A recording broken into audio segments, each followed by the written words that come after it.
आप सभी बहुत अच्छे होंगे, खुश होंगे, स्वस्थ होंगे और अपने अपने तैयारी में मस्त और व्यस्त होंगे। मैं विकास बासले आप सभी को द ऑफिसर एकेडमी में दिल से स्वागत करता हूं। साथ ही जो इस सेशन है, इस सेशन के माध्यम से पीआरटी चाहे साथ ही टीआरई 1.0 हो, 2.0 हो या फिर साथ ही 3.0 हो, जो भी पीआरटी में सवाल पूछा गया है पूरे संपूर्ण साइंस, जिसमें साथ ही फिजिक्स और केमिस्ट्री का महत्वपूर्ण सवाल जो आया है आपके एग्जाम में, वो मैं आपको संपूर्ण विश्लेषण के साथ बताऊंगा। साथ ही साथ बायोलॉजी के सवालों के साथ केसरी सर जुड़ेंगे, यानी कि ठीक अभी से 1 घंटे के बाद आपके साथ केसरी सर जुड़ेंगे बायोलॉजी का महत्वपूर्ण सवाल लेकर, जो आपके एग्जाम में यानी कि पीआरटी के एग्जाम में जो साथ ही प्रीवियस ईयर सवाल है उसको लेकर। तो सबसे पहले मैं स्टार्ट करता हूं और आप सबको बहुत बहुत स्वागत साथी कि हमारे साथ समय से आकर जुड़े हैं। और सबसे पहले मैं आपको फिजिक्स और केमिस्ट्री का जो महत्वपूर्ण सवाल पूछे गए हैं आपके एग्जाम पीआरटी में साथी उसको कराएंगे। तो आप साथी हमारे साथ जुड़े रहिएगा और आप इस सेशन के माध्यम से समझ पाएंगे कि आप जो हमारे साथ जुड़कर पढ़े हैं, साथ ही साथ अब जिस तरीके से तैयारी कर पा रहे हैं, अगर उतना आप पढ़ लेते हैं तो आप साथ ही अच्छे से सवालों को बना पाएंगे। तो आइए सेशन को स्टार्ट करते हैं। आप सबको बहुत बहुत धन्यवाद कि समय से आकर हमारे साथ जुड़े हैं। साथ ही स्टार्ट करते हैं और आप देख रहे हैं पूरे साइंस का प्रीवियस ईयर है पीआरटी के लिए, चाहे टीआरई 1.0 हो, 2.0 हो या फिर 3.0 हो, पूरे फुल डिस्कशन के साथ आपको हर एक साथी बताएंगे। सबसे पहले हम स्टार्ट करेंगे जो पीआरटी में 1.0 में साथी पूछा गया था ना, उसके बाद हम लोग आगे बढ़ेंगे टीआरई 2.0 और साथ ही फिर टीआरई 3.0 के लेकर सवालों को प्रश्न में आएंगे।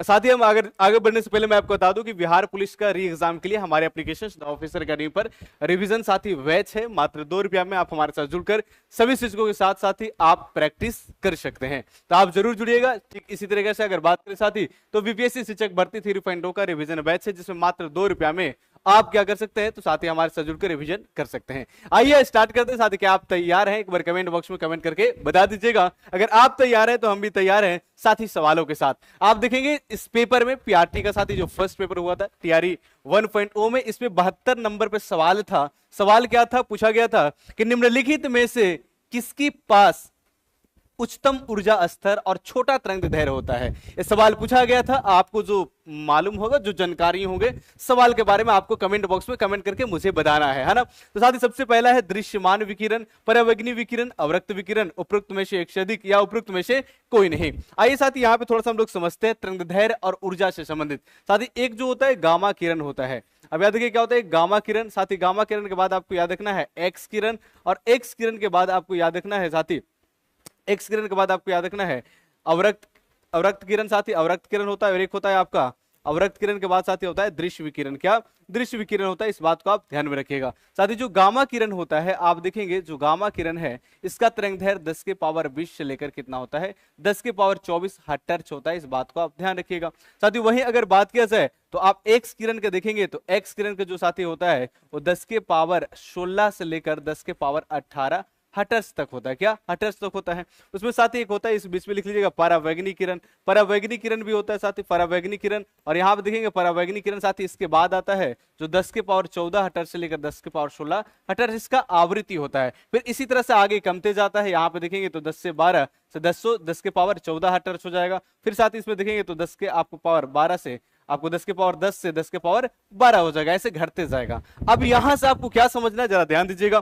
साथ ही यहां से आपको समझना है कि जिसका आवृत्ति अधिक होता है, क्या साथ ही जिसका आवृत्ति यानी फ्रीक्वेंसी अधिक होगा उसका ऊर्जा भी अधिक होगा, इस बात का आपको ध्यान रखना है। और दूसरी बात याद रखना है कि आवृत्ति जो होता है इनवर्सली प्रोपोर्शनल टू साथ क्या होता है, तरंगदैर्घ्य होता है। जिसका आवृत्ति साथ ही ज्यादा होगा उसका तरंगदैर्घ्य कम होगा, इस बात को ध्यान रखिएगा। और जिसका आवृत्ति साथ ही ज्यादा होगा उसका ऊर्जा भी ज्यादा होगा, इस बात को ध्यान रखिएगा। अब साथ ही इसमें देखिए कह रहा है कि उच्चतम ऊर्जा मतलब इस सब में से ज्यादा जिसका क्या होना चाहिए, आवृत्ति होना चाहिए। तो आप देखेंगे जो दृश्य है अवरक्त है, सब में ज्यादा किसका है, परावैगनी का। अगर सबसे ज्यादा पूछेगा तो गामा किरण को होता है, लेकिन साथ ही इन सब में सबसे ज्यादा किसका आवृत्ति है, परावैगनी का। तो साथ ही सबसे ज्यादा परावैगनी का आवृत्ति है तो ऊर्जा भी अधिक होगा, क्योंकि ये डायरेक्टली प्रोपोर्शनल होता है। जब ऊर्जा अधिक होगा तो साथ ही इसका तरंगदैर्घ्य सबसे कम होगा इन ऑप्शन के अनुसार। तो साथ ही इस प्रश्न का सही जवाब क्या हो जाएगा, बी नंबर इसका बिल्कुल सही जवाब हो जाएगा। और ऐसे सवाल आपके एग्जाम में साथ ही पूछे जा सकते हैं, तो इसलिए इसके जो भी फैक्ट्स मैंने आपको लिखाया है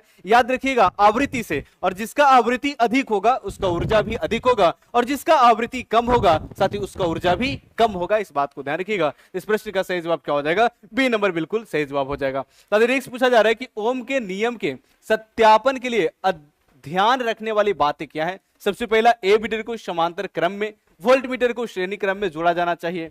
ए मीटर को श्रेणी क्रम में और वोल्ट मीटर को समांतर क्रम में जोड़ा जाना चाहिए। ए मीटर और वोल्ट मीटर को श्रेणी क्रम में जोड़ा जाना चाहिए। उपरोक्त में से एक से अधिक या फिर उपरोक्त में से कोई नहीं। साथ ही आपको कमेंट बॉक्स में कमेंट करके बताना है। अगर हम ओम्स लॉ की बात करें तो प्यारे साथियों, आप ओम्स लॉ से जानते हैं कि ओम्स लॉ से आता है V बराबर IR। क्या? V बराबर IR।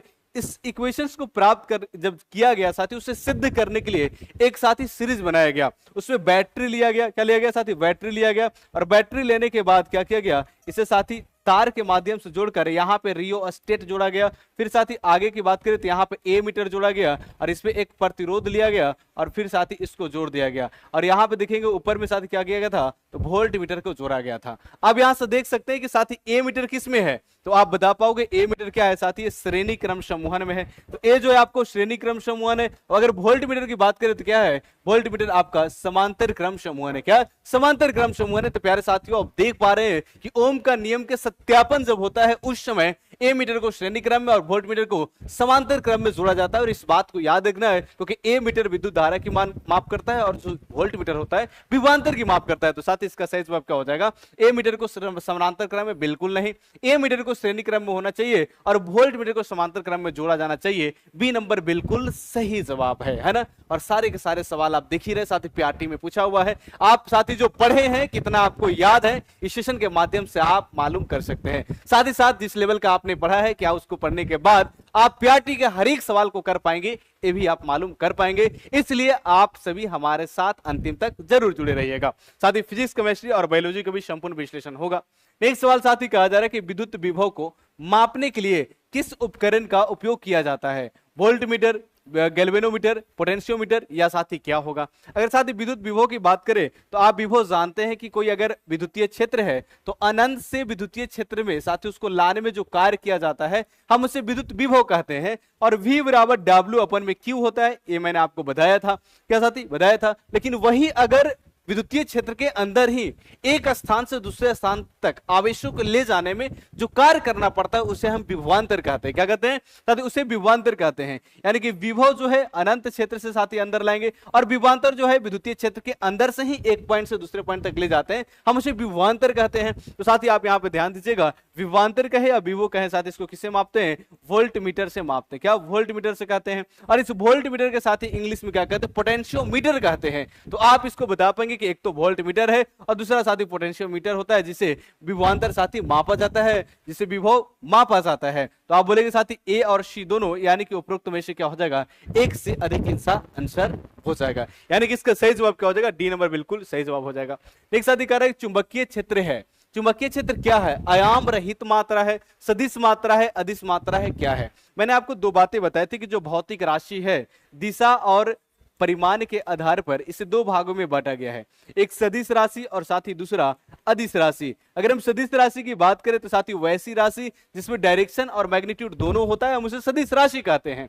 अदिश राशि वैसी राशि जिसमें सिर्फ और सिर्फ मैग्नीट्यूड होता है, हम उसे अदिश राशि कहते हैं। साथ ही चुंबकीय क्षेत्र जो है इसमें डायरेक्शन भी होता है, यानी कि दिशा भी होता है, और साथ साथ क्या होता है? परिमाण भी होता है, यानी कि मैग्नीट्यूड भी होता है। जब बताइए दिशा और परिमाण दोनों होगा तो क्या होगा? आप बोलेंगे गुरुदेव जब दोनों हो जाएगा तो उसे हम कहेंगे सदिश मात्रा, यानी कि सदिश राशि हो जाएगा। लेकिन साथियों आप याद रखिएगा जिसमें सिर्फ और सिर्फ मैग्नीट्यूड होता है हम उसे अदिश राशि कहते हैं। तो अगर चुंबकीय क्षेत्र पूछा है तो याद रखिएगा विद्युतीय क्षेत्र। विद्युतीय क्षेत्र भी क्या होता है? ताकि विद्युतीय क्षेत्र के बारे में अगर पूछेगा तो विद्युतीय क्षेत्र भी आपका क्या होता है? सदिश राशि होता है। लेकिन अगर चुंबकीय फ्लक्स पूछेगा, क्या अगर चुंबकीय फ्लक्स के बारे में पूछेगा तो चुंबकीय फ्लक्स जो होता है क्या हो जाता है? अदिश राशि होता है। इस बात को ध्यान रखिएगा। और चुंबकीय फ्लक्स भी क्या हो जाएगा? अदिश राशि हो जाएगा। तो इस बात को ध्यान रखिएगा। और इस प्रश्न का सही जवाब क्या हो जाएगा? सदिश साथी मात्रा हो जाएगा। नेक्स्ट साथी कह रहा है कि एक व्यक्ति पृथ्वी पर अधिक भार किस स्थिति में धकेल सकता है? यानी कि साथी एक व्यक्ति जो है किस स्थिति में रहेगा कि ज्यादा से ज्यादा भार को धक्का दे सके, उस कंडीशन में आपको बताना है। क्या जमीन पर लेट जाने की स्थिति में साथी लेट कर आप ज्यादा फोर्स लगा पाएंगे?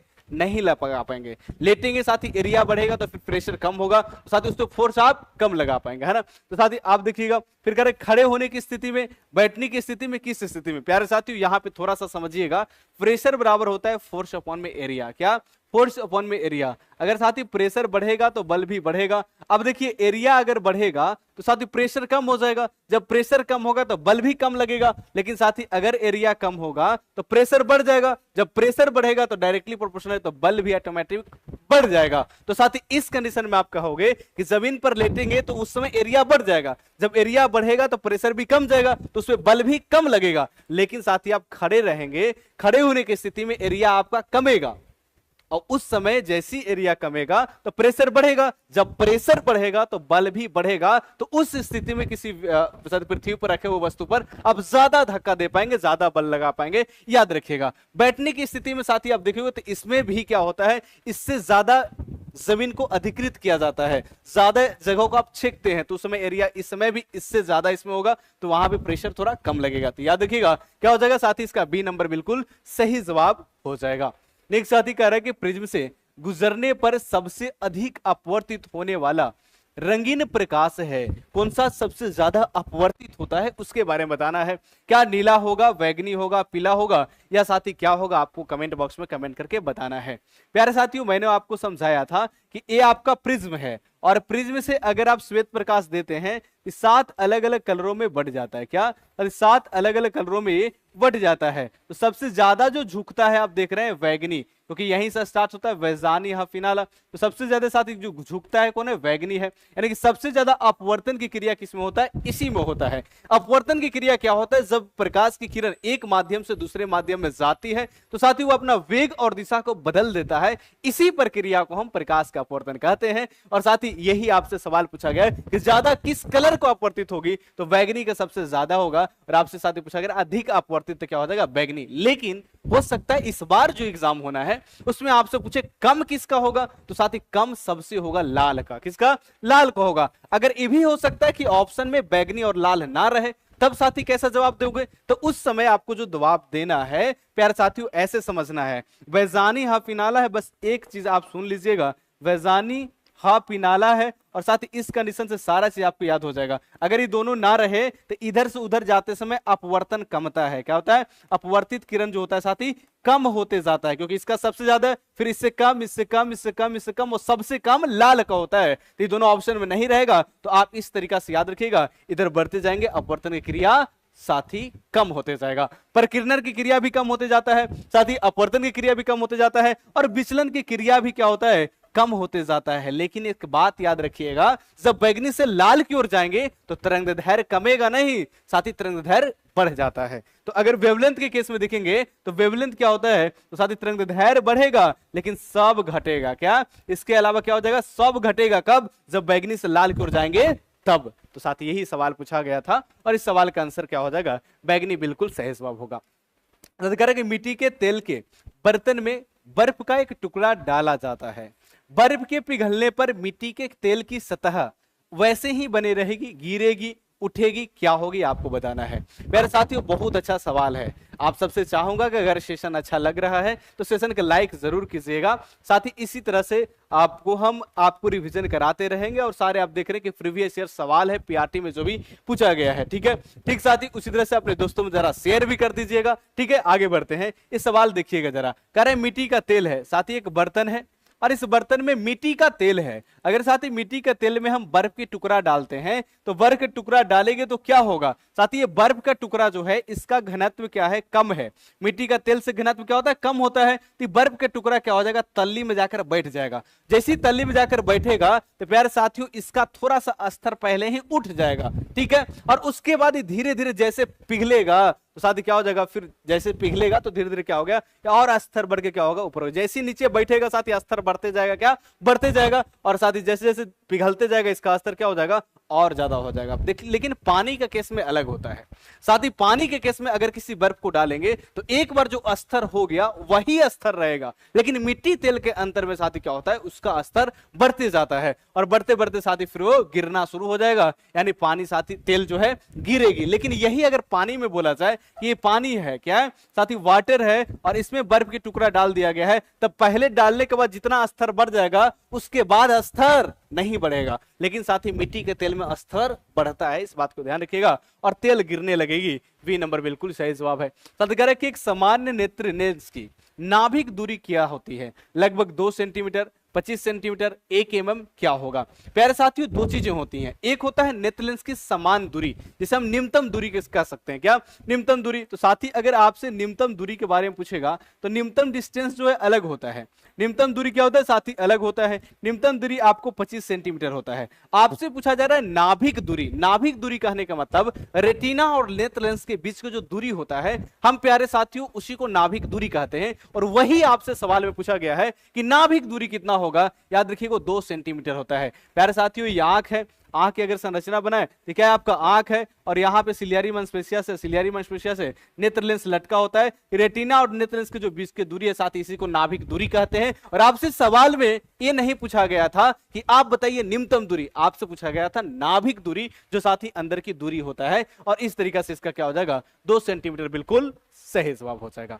आगे बढ़ने से पहले मैं आपको बता दूं साथी, सब्जेक्ट वाइज टेस्ट हमारे मुसलमपुर हाट पर ऑफलाइन सेंटर पर हो रहे हैं। अगर आप मुसलमपुर हाट के आसपास रहते हैं या आपका कोई दोस्त रहता है तो आप उसे जरूर बताइएगा। साथ ही हमारे सब्जेक्ट वाइज टेस्ट के लिए ऑफलाइन टेस्ट है, और साथ ही आप इसमें मैथ, जीके, साइंस और रीजनिंग के आप महत्वपूर्ण सवाल कर पाएंगे, और आपका जो स्तर है आप जितना पढ़े हैं उससे ज्यादा साथी स्तर को आप यहाँ पे सीख पाएंगे और अपने नॉलेज के और बूस्टअप कर पाएंगे। तो आप जरूर बताइएगा हमारे पास मुसलमपुर हाट पर साथी जाके टेस्ट देने के लिए। साथ ही साथ जो सवाल मिलेगा उसका संपूर्ण विश्लेषण कराया जाएगा, जैसे कि साथी आप देख रहे हैं। टाइमिंग भी है, सारा चीज है। बाकी अगर इसके बारे में कोई और इंफॉर्मेशन चाहते हैं तो दिए गए नंबर पर आप कॉल कीजिएगा, सारे इंफॉर्मेशन आपको दी जाएगी। लेकिन आप जरूर जोड़िएगा, अगर जो साथी सब्जेक्ट वीक है खास करके उस सब्जेक्ट को टेस्ट देने आप जरूर आइएगा। ठीक है साथी, आगे बढ़ते हैं नेक्स्ट सवाल की ओर। साथी नेक्स्ट सवाल देखेंगे, उसी पीआरटी में 1.0 में आपसे सवाल पूछा गया था, 62वां नंबर सवाल पर आपको आएगा। क्या पूछा गया था? निम्नलिखित में से कौन सी गैस लैंडलिप से उत्पन्न होती है? लैंडलिप से कहने का मतलब है साथी कि पृथ्वी से कौन सा गैस निकलती है, उसके बारे में आपसे सवाल पूछी जा रही है। साथी क्या वो तरल पेट्रोलियम गैस है, मीथेन है, सल्फर डाइऑक्साइड है? तो साथी क्या हो जाएगा? तो साथी पृथ्वी से गैस निकलने वाला क्या हो जाएगा? मीथेन। क्या हो जाएगा साथी? मीथेन। आप जानते हैं साथी कार्बन हाइड्रोकार्बन होता है साथी, इसका जो फॉर्मूला होता है CH4 होता है। क्या होता है? CH4 होता है, हाइड्रोकार्बन है साथी, इस बात को ध्यान रखिएगा। पृथ्वी से भूमिगत से निकलने वाला क्या है? मीथेन ही गैस है।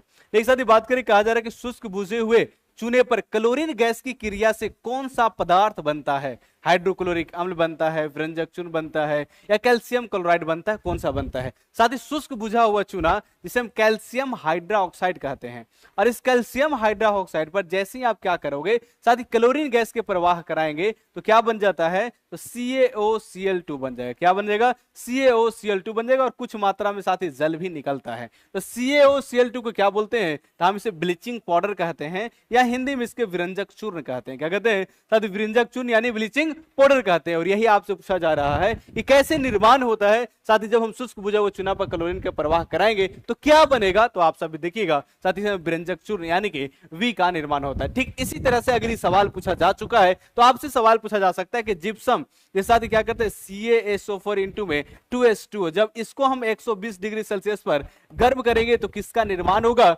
आप सबको कमेंट बॉक्स में कमेंट करके मुझे बताना है कि इसका आंसर क्या होगा। हो सकता है नेक्स्ट एग्जाम में आपसे सवाल पूछा जाए, है ना साथी? बताइएगा, अभी जो सवाल पूछा गया था उसका आंसर विरंजक चूर्ण हो जाएगा। नेक्स्ट कह रहा है कि लोहे के बुरादे में तनु हाइड्रोक्लोरिक अम्ल डालने से क्या होता है? क्या कोई प्रतिक्रिया नहीं होती है? क्लोरीन गैस और आयन हाइड्रोक्साइड बनते हैं, हाइड्रोजन गैस और आयन क्लोराइड का उत्पादन होता है। क्या होता है साथी? आपको ध्यान देना है। अब अगर बात करें प्यारे साथियों, यहाँ पे लोहे के बुरादे यानी कि लोहा के परमाणु संकेत आप जानते हैं Fe होता है। इसी Fe पर क्या करता है? हाइड्रोक्लोरिक अम्ल डालना है। साथी जब हाइड्रोक्लोरिक अम्ल डालेंगे मतलब HCl डालेंगे तो उस कंडीशन में क्या होगा? HCl जैसे ही डालेंगे साथी आपस में अभिक्रिया करेगा और FeCl2 का निर्माण करेगा और H2 को बाहर कर देगा। क्या? H2 को बाहर कर देगा। अब साथी देखेंगे तो क्या हुआ? H2 गैस तो निकलेगा ही निकलेगा, और आपने पढ़ा होगा कि साथी किसी भी धातु पे किसी भी धातु हो और धातु को अम्ल के साथ रिएक्शन करवाते हैं तो हाइड्रोजन गैस निकलता है। अब साथ ही सबसे पहले हाइड्रोजन गैस वाला होगा तो क्लोरीन गैस वाला खत्म, हाइड्रोजन गैस वाला एक ही है और आयरन क्लोराइड का उत्पत्ति होता है। साथ ही हम इसे क्या पढ़ते हैं, आयरन क्लोराइड पढ़ते हैं। तो ये आपका आयरन क्लोराइड हो गया, यानी इसका सही जवाब क्या हो जाएगा, सी नंबर बिल्कुल सही जवाब हो जाएगा। एक साथ ही कह रहा है कि खाने के डिब्बे पर जिंक के बजाय टिन की परत चढ़ी होती है क्योंकि, अब साथ ही यहां पे देखेंगे कहा जा रहा है कि खाने के डिब्बे पर जिंक के बजाय टिन का परत चढ़ा जाता है। ऐसा क्यों होता है, जिंक ना चढ़ा के हम टिन को चढ़ा देते हैं, इसका साथ ही कारण क्या है। टिन की तुलना में जिंक अधिक प्रतिक्रियाशील है, या टिन के तुलना में जिंक गलनांक अधिक होता है, या साथ ही जिंक टिन के तुलना में महंगा होता है, क्या आंसर होगा। मेरे साथियों आप समझिएगा कि इसका मतलब क्या होता है। मतलब पूछा जा रहा है कि अगर खाने वाला जो डिब्बा है उसमें साथ ही जिंक का परत नहीं चढ़ाया जाता, उसमें टिन का लगा दिया जाता है लेप।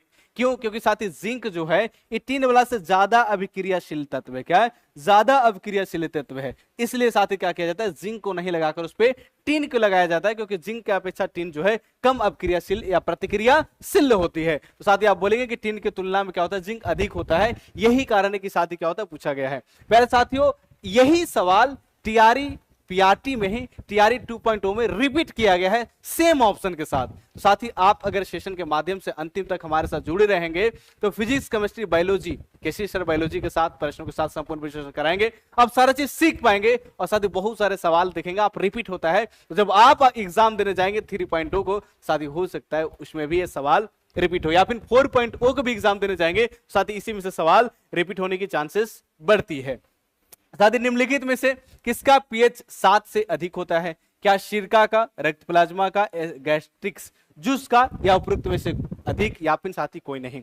प्यारे साथियों आप देखेंगे सिरका में एसिटिक अम्ल पाया जाता है और गैस्ट्रिक जूस साथी जिसे हम HCl हाइड्रोक्लोरिक अम्ल कहते हैं, जो अम्ल होता है साथी उसका पीएच मान क्या होता है, 7 से कम होता है, और जो अम्ल की जगह साथी क्षार होता है उसका पीएच मान क्या होता है, 7 से अधिक होता है। क्या 7 से अधिक होता है, और जो साथी जिसका पीएच मान 7 के बराबर होता है हम उसे साल्ट यानी कि लवण कहते हैं। तो प्यारे साथियों यहां पूछा जा रहा है कि 7 से अधिक, तो दोनों को 7 से कम हो जाएगा, तो साथ ही 7 से अधिक रक्त प्लाज्मा को होगा, इस बात को याद रखिएगा, यानी कि बी नंबर इसका बिल्कुल सही जवाब होगा, क्योंकि रक्त प्लाज्मा साथ ही क्षारीय पदार्थ होता है और जो क्षारीय पदार्थ होगा क्या होगा, उसका पीएच मान 7 से अधिक हो जाएगा, तो साथ ही बी नंबर का बिल्कुल सही जवाब होगा। आगे बढ़ने से पहले मैं आपको बता दूं बिहार शिक्षक भर्ती 2.0 में हजारों छात्र ने हमारे यहां से पढ़ के साथ ही सिलेक्शन लिए हैं। अब आपकी बारी है कि साथ ही आप भी हमारे साथ जुड़कर सिलेक्शन प्राप्त करें। इसके लिए साथी अगर आप पीआरटी को बेहतरीन तरीका से तैयारी करना चाहते हैं 1 से 5 तक शिक्षक भर्ती 4.0 के लिए, है ना साथी, तो उसके लिए हमारे एप्लीकेशंस द ऑफिसर अकेडमी पर साथी एक बैच आया है जिसमें आप संपूर्ण तरीका से तैयारी कर सकते हैं मात्र साथी 999 रुपया में। कितना, मात्र 999 रुपया में। तो आप हमारे साथ जुड़िएगा, अगर आप नहीं जुड़े तो जल्दी जुड़ जाइए, अगर आपका दोस्त नहीं जुड़ा है तो उनको भी आप साथी बता सकते हैं। इस बैच में आपको एनसीईआरटी के साथ पढ़ाया जाएगा, साथ ही ये बैच पूरी तरह से हिंदी माध्यम है, हिंदी मीडियम में आपको पढ़ाया जाएगा, इस बात को ध्यान रखिएगा। सारे सब्जेक्ट साथ ही आपको पढ़ाया जाएगा, लाइव क्लासेस मिलेगा, लाइव क्लासेस अगर छूट जाता है तो आपको रिकॉर्डेड क्लासेस भी प्रोवाइड की जाएगी, चैप्टर वाइज पीडीएफ नोट्स मिलेगा, एमसीक्यू टेस्ट होगा, बोर्ड पीडीएफ मिलेगा, एकदम 0 लेवल से पढ़ाया जाएगा। यानी कि इससे पहले आप पढ़े हैं फिर भी आपको समझ में नहीं आता, लेकिन फिर भी आपको यहाँ पे समझ में आएगा क्योंकि एकदम बेसिक से यहाँ पे पढ़ाया जाएगा। ठीक है, साथ ही एनसीईआरटी साथ ही साथ आपको 15 टेस्ट सीरीज इसी में मुफ्त में मिलेगा, यानी इसी पैसा में आपको टेस्ट सीरीज भी मिलेगा, जैसा सवाल देख रहे हैं इसी तरीके से साथ ही अलग अलग एग्जाम्स के लिए दिया जाता है। ठीक है, बाकी साथ ही आप कोई भी इंफॉर्मेशन चाहते हैं तो आप हमारे साथ जरूर जुड़िएगा, उस नंबर पर कॉल कर लीजिएगा और आप कॉल करके पूछ सकते हैं। साथ ही वो था जो बीपीएससी पीआरटी का 1.0 में जो सवाल पूछा गया था वो फर्स्ट शिफ्ट का क्या था, कितना, फर्स्ट शिफ्ट का था। अब जो आता है सेकंड शिफ्ट का सवाल आपके समक्ष में लाऊंगा, जिसमें आपको फिजिक्स और केमिस्ट्री, इसके बाद फिर से मैं आपको बताता हूं बायोलॉजी का बादशाह केसरी सर, जिसे विजार्ड ऑफ बायोलॉजी कहा जाता है। इस सेशन के जस्ट बाद यानी अभी से करीब कुछ मिनटों के बाद केसरी सर जुड़ेंगे बायोलॉजी का संपूर्ण सवाल लेकर, जो आपके पीआरटी में 1.0, 2.0, 3.0 में साथ ही जो सवाल पूछा गया है संपूर्ण विश्लेषण कराएंगे और आपके साथ जुड़ेंगे। तो साथ ही आप अंतिम तक जुड़े रहिएगा, इस सेशन के माध्यम से पूरे साइंस को आप कवर कर पाओगे, है ना, ध्यान दीजिएगा। एक साथ ही सवाल पूछा गया सेकंड शिफ्ट में कि फ़ारेनहाइट पैमाने पर परम शून्य का मान कितना होता है। परम शून्य ताप होना चाहिए, क्या परम शून्य ताप जो है साथी उसका मान कितना होगा, -459.4 डिग्री फ़ारेनहाइट, 22 या फिर 0 डिग्री फ़ारेनहाइट। प्यारे साथियों परम शून्य ताप अगर पूछा जाए तो परम शून्य ताप कहते हैं -273 डिग्री सेल्सियस को। परम शून्य ताप कहने का मतलब सबसे निम्नतम टेम्परेचर, और सबसे निम्नतम टेम्परेचर होता है -273 डिग्री सेल्सियस। इससे कम निम्नतम संभव ही नहीं है। साथ ही अधिकतम कितना होगा अभी तक बताया नहीं गया है, लेकिन सबसे निम्नतम यही होता है। तो अगर डिग्री सेल्सियस में पूछेगा तो -273, अगर केल्विन में पूछेगा तो साथ ही 0 केल्विन। और इसी को जब आप फ़ारेनहाइट में बदलोगे, साथ ही इससे अगर फ़ारेनहाइट में बदलेंगे इस फार्मूला से C/5 एप -32/9 इस फार्मूला से, तो ये क्या हो जाएगा फ़ारेनहाइट में आपका आएगा -459 पॉइंट क्या आ जाएगा साथ ही -459.4 फ़ारेनहाइट आ जाएगा। तो इसका सही जवाब ए हो जाएगा। बाकी साथी आप इसे बना लेंगे। और मैं कहता हूं साथी सारा चीज याद रखिएगा कि परम शून्य ताप डिग्री सेल्सियस में इतना होता है, केल्विन में इतना होता है। हो सकता है इस एग्जाम में फ़ारेनहाइट में पूछा गया, तो साथी आपके एग्जाम में डिग्री सेल्सियस में पूछ ले, केल्विन में पूछ ले, तो इस बात को ध्यान रखिएगा। साथ ही फॉर्मूला भी साथ ही साथ याद रखिएगा। नेक्स्ट साथ ही पूछा गया कि प्रकाश तरंग किस प्रकार की तरंग होती हैं? विद्युत चुंबकीय तरंग, अनुदैर्ध्य तरंग, अनुप्रस्थ तरंग, क्या होगा?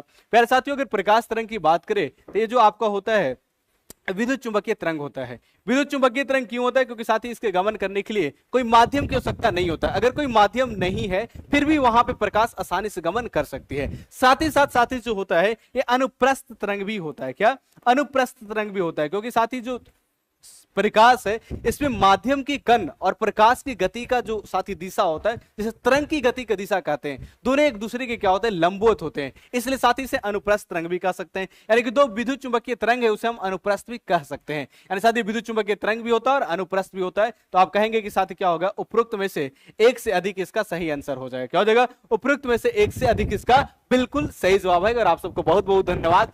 कमेंट बॉक्स में कमेंट करके आप आंसर भी बता पा रहे हैं। साथ ही जो नहीं आंसर बता पा रहे हैं प्लीज आप एक बार आंसर जरूर बताया कीजिएगा ना।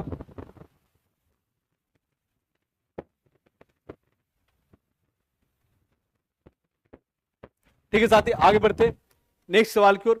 आप देखेंगे कह रहे कि 1 गीगाबाइट, साथी कंप्यूटर से सवाल संबंधित है। 1 गीगाबाइट जिसे जीबी कहते हैं बराबर होता है, किसके बराबर होगा? साथी आपको कमेंट बॉक्स में कमेंट करके बताना है। क्या 1024 जीबी होगा, 1024 एमबी होगा, या साथी केबी होगा? पहले साथियों आप ध्यान दीजिएगा, 1024 अगर केबी मिलेगा तो यहाँ पे 1 एमबी का निर्माण होता है। क्या? 1024 केबी बराबर 1 एमबी कहते हैं। अगर वही 1024 एमबी मिलेगा तो प्यारे साथियों 224 एमबी को क्या कहते हैं? 1 जीबी कहते हैं। क्या कहते हैं? 1 जीबी कहते हैं, जिसे हम गीगाबाइट कहते हैं, इसको मेगाबाइट कहते हैं, साथ ही इसको किलोबाइट पढ़ते हैं। तो किलोबाइट 1024 होगा तो 1 मेगाबाइट, और 1024 मेगाबाइट तो 1 गीगाबाइट बनेगा। साथ ही 1 गीगाबाइट बराबर कितना है? तो 1024 है। 1024 से गीगाबाइट बनेगा साथियों टेराबाइट बनता है। क्या बनता है? टीबी बन जाता है, जिसे हम टेराबाइट कहते हैं। तो इस बात को भी ध्यान रखिएगा। तो साथ ही इसका सवाल का आंसर क्या हो जाएगा?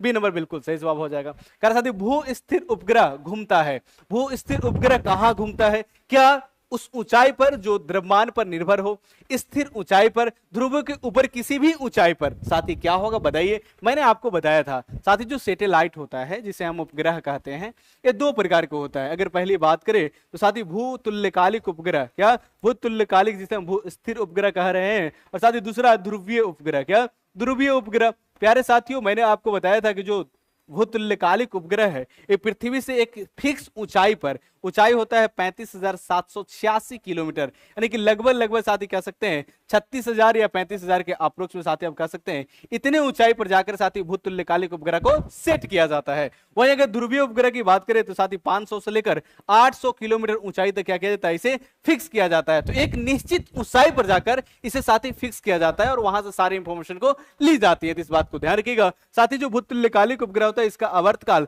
पृथ्वी के घूर्णन गति के आवर्तकाल के बराबर होता है, यानी कि साथ इसका 24 घंटा होता है। इस बात को भी याद रखिएगा। इसका सही आंसर क्या हो जाएगा? स्थिर ऊंचाइयों पर इसे शिफ्ट किया जाता है। इस बात को ध्यान रखेगा ना। साथ ही ऊंचाई के बारे में भी 6 to 8 में सवाल पूछा गया था कि कितनी ऊंचाई पर जाके इसे फिक्स किया जाता है। तो इस बात को आपको भी ध्यान रखना है। हो सकता है अगले एग्जाम में यह सवाल पूछा जा सके, है ना।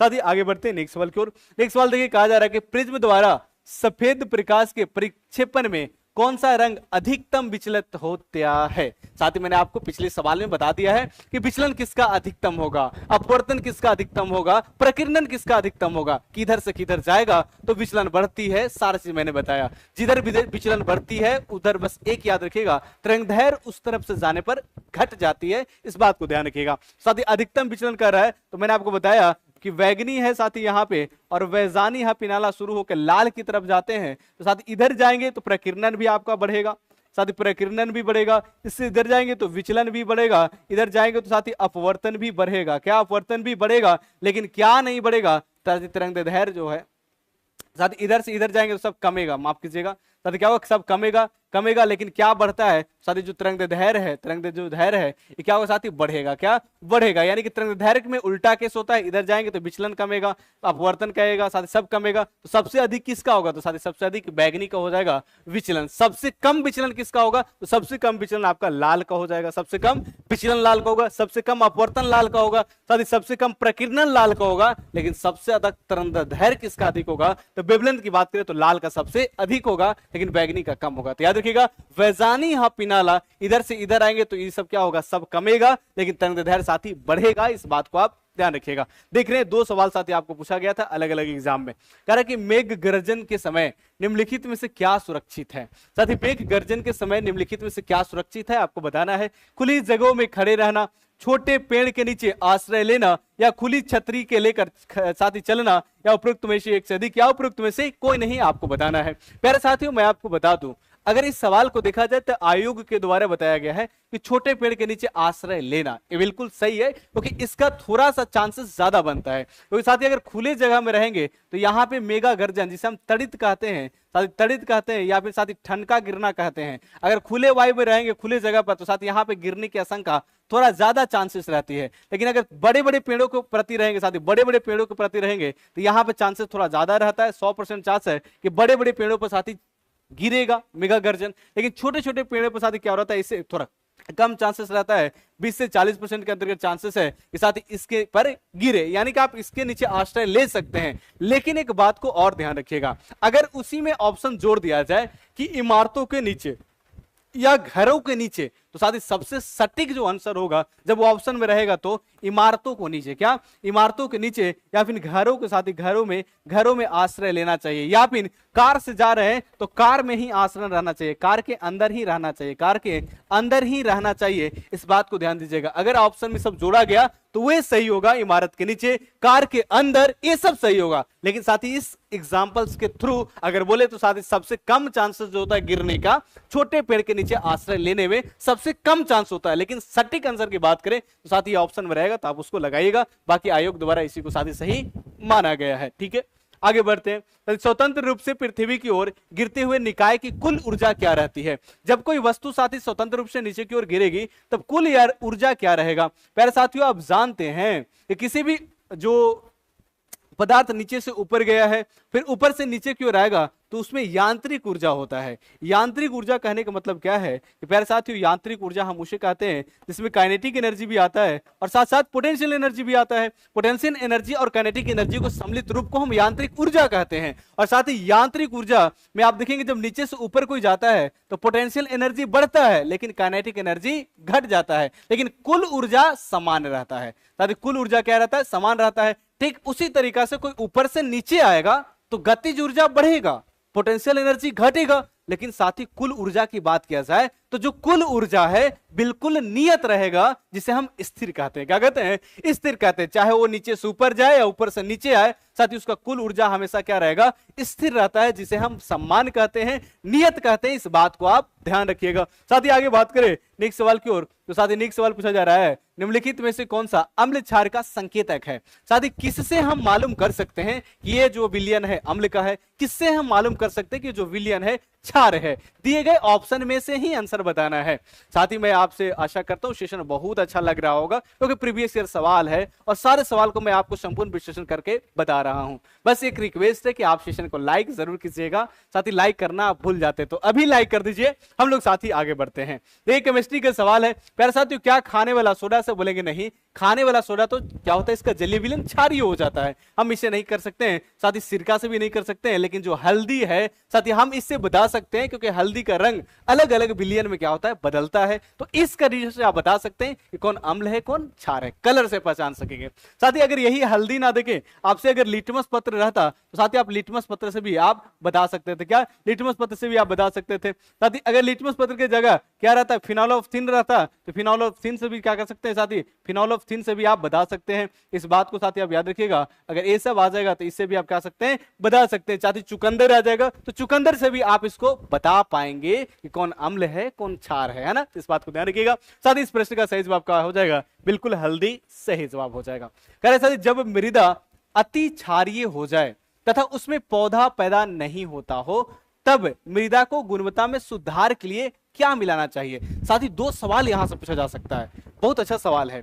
सबसे पहले बोला जा रहा है जो सवाल में, इस सवाल के अकॉर्डिंग कि मृदा जो मिट्टी है उसे अति क्षारीय हो जाए, क्षार की मात्रा बहुत बढ़ जाए तो उस कंडीशन में क्या हो जाएगा। साथी क्षार की मात्रा बहुत बढ़ जाए तो उस क्षार को कम करना है, थोड़ा कम करना है, ताकि साथी उसमें पौधे को क्या किया जाए तो रोपा जा सके। साथी पौधे को रोपने के जो पीएच मान मिट्टी का होता है लगभग 7 के बराबर होता है, लगभग 7 के आसपास होना चाहिए। क्या 7 के आसपास होना चाहिए, ना तो उस मिट्टी में अम्लीयता ज्यादा होना चाहिए और नहीं उसमें मिट्टी में क्षारीयता ज्यादा होना चाहिए, उसे मेंटेन करके रखा जाता है। इसलिए आप देखते होंगे कि जहां पे पेड़ पौधे रोपे जाते हैं उसके आसपास चूना मिलाया जाता है, चूना मिला के साथ ही उसके जो अम्लीयता है उसे कंट्रोल किया जाता है। याद रखिए 7 के आसपास होना चाहिए। साथ ही इसको 7 के आसपास करने के लिए क्या करेंगे, तो पहले से ही अति क्षारीय है, अगर हम कैलेमाइन या बिना बुझा हुआ चूना मिला देंगे तो दोनों साथी क्या है, क्षारीय पदार्थ है, तो क्षारीयता और बढ़ जाएगा। क्या हो जाएगा, जो क्षारीयता है साथी और बढ़ जाएगा, है ना। लेकिन हमें क्षारीयता को कम करना है तो कार्बनिक पदार्थ को मिलाना होगा। क्या कार्बनिक पदार्थ को साथी अगर आप मिलाते हो तो उस कंडीशन में क्या होगा, इसका क्षारीयता कम हो जाएगा और फिर आप पौधों को साथी क्या सकते हैं, आसानी से रोप सकते हैं। याद रखिएगा इसका प्रश्न क्या हो जाएगा, कार्बनिक पदार्थ का बिल्कुल सही जवाब हो जाएगा। यदि प्रबल अम्ल और दुर्बल क्षारक से बने लवण का पीएच मान क्या होता है, 10 और 14 के बीच होता है, 7 से कम होता है या 7 से अधिक होता है, साथी आपको बताना है। एक बात याद रखिएगा साथी, यहाँ पे स्ट्रॉन्ग एसिड है जिसे हम प्रबल कह रहे हैं, क्या प्रबल अम्ल है। प्यारे साथियों जो प्रबल अम्ल और यहाँ पे दुर्बल क्षारक हो जाएगा तो उस समय जो रिजल्टेंट बनेगा, रिजल्टेंट कहने का मतलब जो विनियर में साथी जो गुण आएगा, प्रबल मजबूत ये है तो साथी ये जीत जाएगा, यानी कि प्रबल अम्ल, यानी कि जो लवण होगा कैसा हो जाएगा साथी, अम्लीय लवण होगा। क्या अम्लीय लवण, क्योंकि प्यारे साथियों आप जानते हैं कि अम्ल भस्म के साथ अब क्रिया करके अम्ल क्षार के साथ रिएक्शन करके लवण का निर्माण करता है, लेकिन यहाँ पे प्रबल अम्ल है। जब प्रबल अम्ल होगा तो साथी ज्यादा इसका गुण प्रदर्शित होगा, तो जो लवण बनेगा इसमें अम्लीय लवण ज्यादा होगा। अब साथी अम्ल का मात्रा ज्यादा होगा यानी कि उसका पीएच मान क्या होगा, 7 से कम होगा। क्या होगा, 7 से कम होगा, इस बात को ध्यान रखिएगा। साथी अगर दुर्बल दुर्बल दोनों होगा, अगर साथी दुर्बल दुर्बल दोनों होगा तो उदासीन हो जाएगा। अगर दुर्बल अम्ल है और प्लस में दुर्बल क्षार है, दुर्बल दुर्बल साथी दोनों मिल जाए तो दोनों कमजोर है तो क्या हो जाएगा साथी, ये उदासीन हो जाएगा, इस बात को याद रखिएगा। और जब उदासीन होगा तो इसके पीएच मान 7 के बराबर हो जाएगा। जब दोनों प्रबल प्रबल होगा तब भी उदासीन हो जाएगा, तब भी इसका पीएच मान 7 हो जाएगा। लेकिन जो स्ट्रॉन्ग रहेगा उसी का गुण आ जाता है। यहाँ पे अगर दुर्बल हो जाए, प्रबल हो जाए तो साथी उसका विलियन जो बनेगा प्रबल वाला बनेगा, यानी प्रबल वाला गुण आ जाता है, यानी क्षारीय हो जाएगा। जब क्षारीय हो जाएगा तो उसका पीएच मान 7 से अधिक हो जाएगा, इस बात को ध्यान रखिएगा। तो आपसे पूछा जा रहा है साथी क्या होगा, तो 7 से कम हो जाएगा क्योंकि यहाँ पे अम्लीय लवण बनेगा, इस बात को ध्यान रखिएगा। तभी कह रहे हैं कि सोडियम हाइड्रोक्साइड और हाइड्रोक्लोरिक अम्ल की अभिक्रिया से सोडियम क्लोराइड और जल बनते हैं, ये कौन सा अभिक्रिया है आपको बताना है। अगर बात करें सोडियम हाइड्रोक्साइड, आप बताइएगा साथी इसका सही जवाब क्या होगा। सोडियम हाइड्रोक्साइड जिसे साथी हम NaOH कहते हैं, इसमें हाइड्रोक्लोरिक अम्ल को मिलाना है, यानी कि HCl को आपको मिला देना है। जैसे साथी मिलाएंगे तो क्या बन जा रहा है, तो बन जा रहा है सोडियम क्लोराइड और साथ ही साथ जल की मात्रा बाहर हो जाएगा। कौन सा अभिक्रिया है प्यारे साथियों, ध्यान दीजिएगा। हम इसे क्या कहते हैं, हम इसे क्षार कहते हैं। मैंने आपको साथी एक बात बताया था कि जहां पे OH लगेगा 90% केस है कि क्षार होता है, जहां पे साथी H लगा होता है 90% केसेस होता है कि अम्ल होता है। और आप जानते साथी अम्ल जो है क्षार के साथ अभिक्रिया करेगा, क्षार है अम्ल है, आपस में अभिक्रिया करेगा तो लवण का निर्माण कर रहा है, क्योंकि ना तो इसमें H है नहीं तो OH है, तो लवण हो गया। और साथ ही जब लवण का निर्माण करता है और साथ ही साथ उसके जल का निर्माण होता है तो साथ ही जल कैसा होता है, जल उदासीन होता है। इसलिए इस अभिक्रिया को आप पहचानने के लिए याद रखिएगा कि जल उदासीन है मतलब उदासीनीकरण अभिक्रिया होगा, और साथ ही C नंबर इसका बिल्कुल सही जवाब होगा। क्योंकि साथ ही जल कैसा है, उदासीन है। जल का स्वाद कैसा है, कुछ भी नहीं, मतलब साथ ही जल उदासीन है, तो याद रखिएगा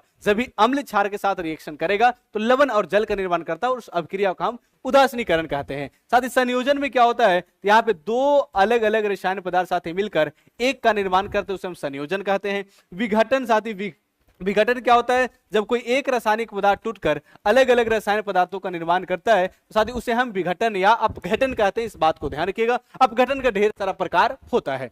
खैर साथ ही इस प्रश्न का सही जवाब क्या हो जाएगा, उदासीनीकरण हो जाएगा, याद रखिएगा। साथ ही नेत्रदान में दाता की आंख के किस हिस्से को प्रतिरोपित किया जाता है? प्यारे साथियों, आपको बताना है कि जब आप नेत्रदान देते हैं उस समय आप देखोगे कि साथ ही आंख के कौन सा भाग को प्रतिरोपित किया जाता है, पूरे आंख को, कॉर्निया के लेंस को, तो याद रखिएगा साथ ही कॉर्निया को प्रतिरोपित किया जाता है, यानी कॉर्निया को ही विक्षोभित किया जाता है नेत्रदान देते समय, है ना, याद रखिएगा। साथ ही मृत्यु के 4 से 6 घंटे के अंदर ही आप नेत्रदान कर सकते हैं। उसके बाद साथ ही अगर 10 घंटा हो जाता है तो उसके बाद आप नेत्रदान नहीं कर सकते हैं, उसके बाद साथ ही नेत्रदान नहीं कर सकते, इस बात को ध्यान रखिएगा। साथ ही कॉर्निया क्या है, आंख की सबसे बाहरी जो उठा हुआ परत होता है उसे हम कॉर्निया कहते हैं, याद रखिएगा। साथ ही आंख में जो लेंस होता है, साथ ही नेत्र लेंस, और इस नेत्र लेंस कैसा होता है, उत्तल लेंस की भांति होता है, इस बात को आपको ध्यान रखना है। उत्तल लेंस में साथ ही प्रतिबिंब कैसा बनता है, आप सबको कमेंट बॉक्स में कमेंट करके बताना है।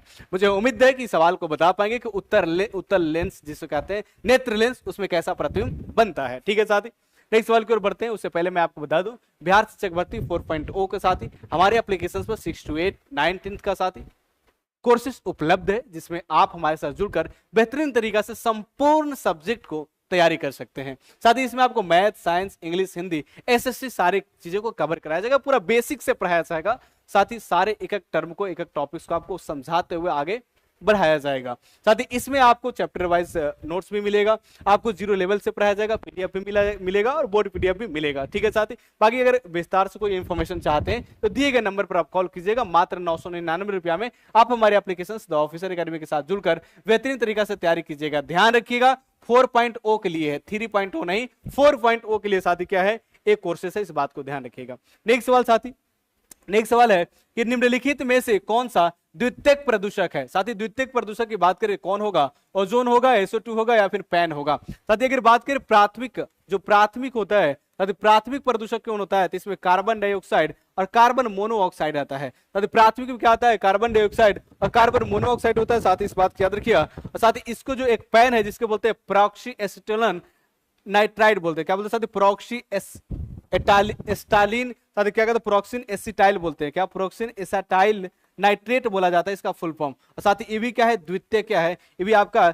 द्वितीयक जो है साथी ये है, ये भी क्या है आपको द्वितीयक प्रदूषक है। और साथ साथ ओजोन जिसे O3 कहते हैं, ये भी आपका द्वितीयक प्रदूषक है। साथ ही प्राथमिक में कार्बन डाइऑक्साइड और कार्बन मोनोऑक्साइड आता है, द्वितीयक में साथ ही आपको आता है प्रॉक्सी एसिटाइल नाइट्रेट, इसका फुल फॉर्म होता है। साथ ही इन दोनों द्वितीयक में आता है, तो आप बोलेंगे इसका सही जवाब क्या हो जाएगा, डी नंबर इसका बिल्कुल सही जवाब हो जाएगा। ठीक है साथी, इस बात को ध्यान रखिएगा।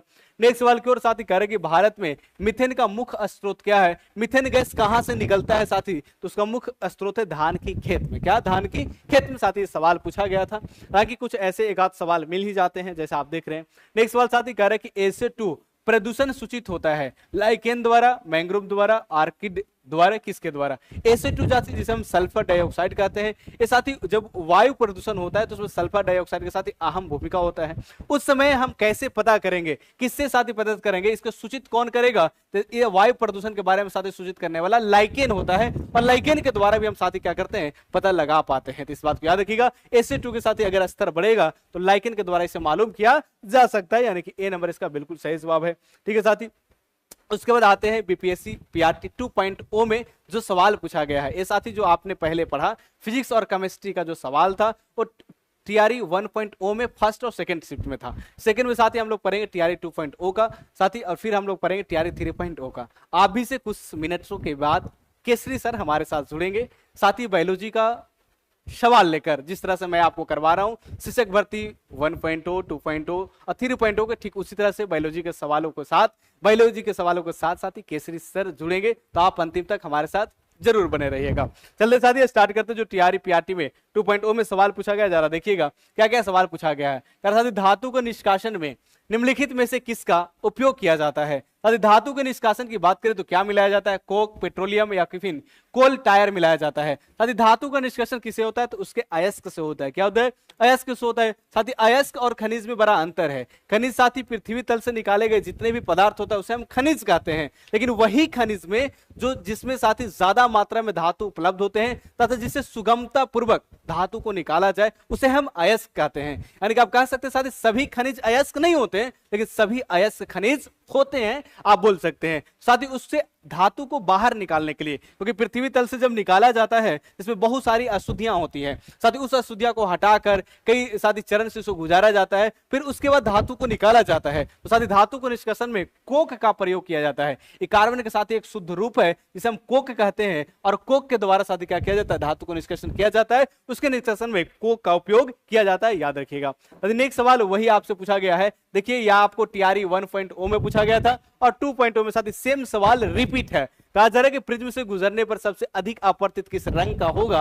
आप सबको मालूम है कि अगर अपवर्तित की बात करें साथ ही इधर से इधर जाने में अपवर्तित कमता है तो बैगनी का सबसे अधिक होगा और कम सबसे किसका होगा, लाल का। बस ऑप्शन में कुछ कलर को चेंज किया गया है, बाकी साथ ही वही सवाल दिया गया है। तो अपवर्तित होने वाला अधिकतम अपवर्तित बैगनी होगा, याद रखेंगे। तो कह रहे किसी चालक का प्रतिरोध समानुपाती होता है, किसी चालक का प्रतिरोध समानुपाती कैसे हुआ।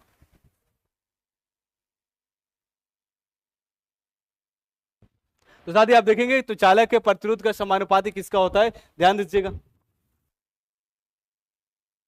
तो साथ ही आप देखेंगे इसका आंसर क्या होगा, तो आप बोलेंगे प्रतिरोध जो है डायरेक्टली प्रोपोर्शनल साथ ही लेंथ होता है, आर आपका क्या होता है इनवर्सली प्रोपोर्शनल एरिया, और आर डायरेक्टली प्रोपोर्शनल साथ ही टेम्परेचर होता है। आप यहां से देखेंगे आपसे पूछा गया है कि समानुपाती किसका होता है। समानुपाती कहने में तो डायरेक्टली प्रोपोर्शनल, आप देखेंगे साथ ही डायरेक्टली प्रोपोर्शनल एक आपका लंबाई का है, एक टेम्परेचर का है, लेकिन ऑप्शन में देखेंगे टेम्परेचर नहीं है। पहला ऑप्शन आपको क्षेत्रफल है जो कि इनवर्सली प्रोपोर्शनल होता है, जिसे हम व्युत्क्रमानुपाती कहते हैं, इसलिए इसका सही जवाब क्या होगा, ए नंबर। साथ ही यहां से आपसे समानुपाती के बारे में पूछा गया था, ठीक है।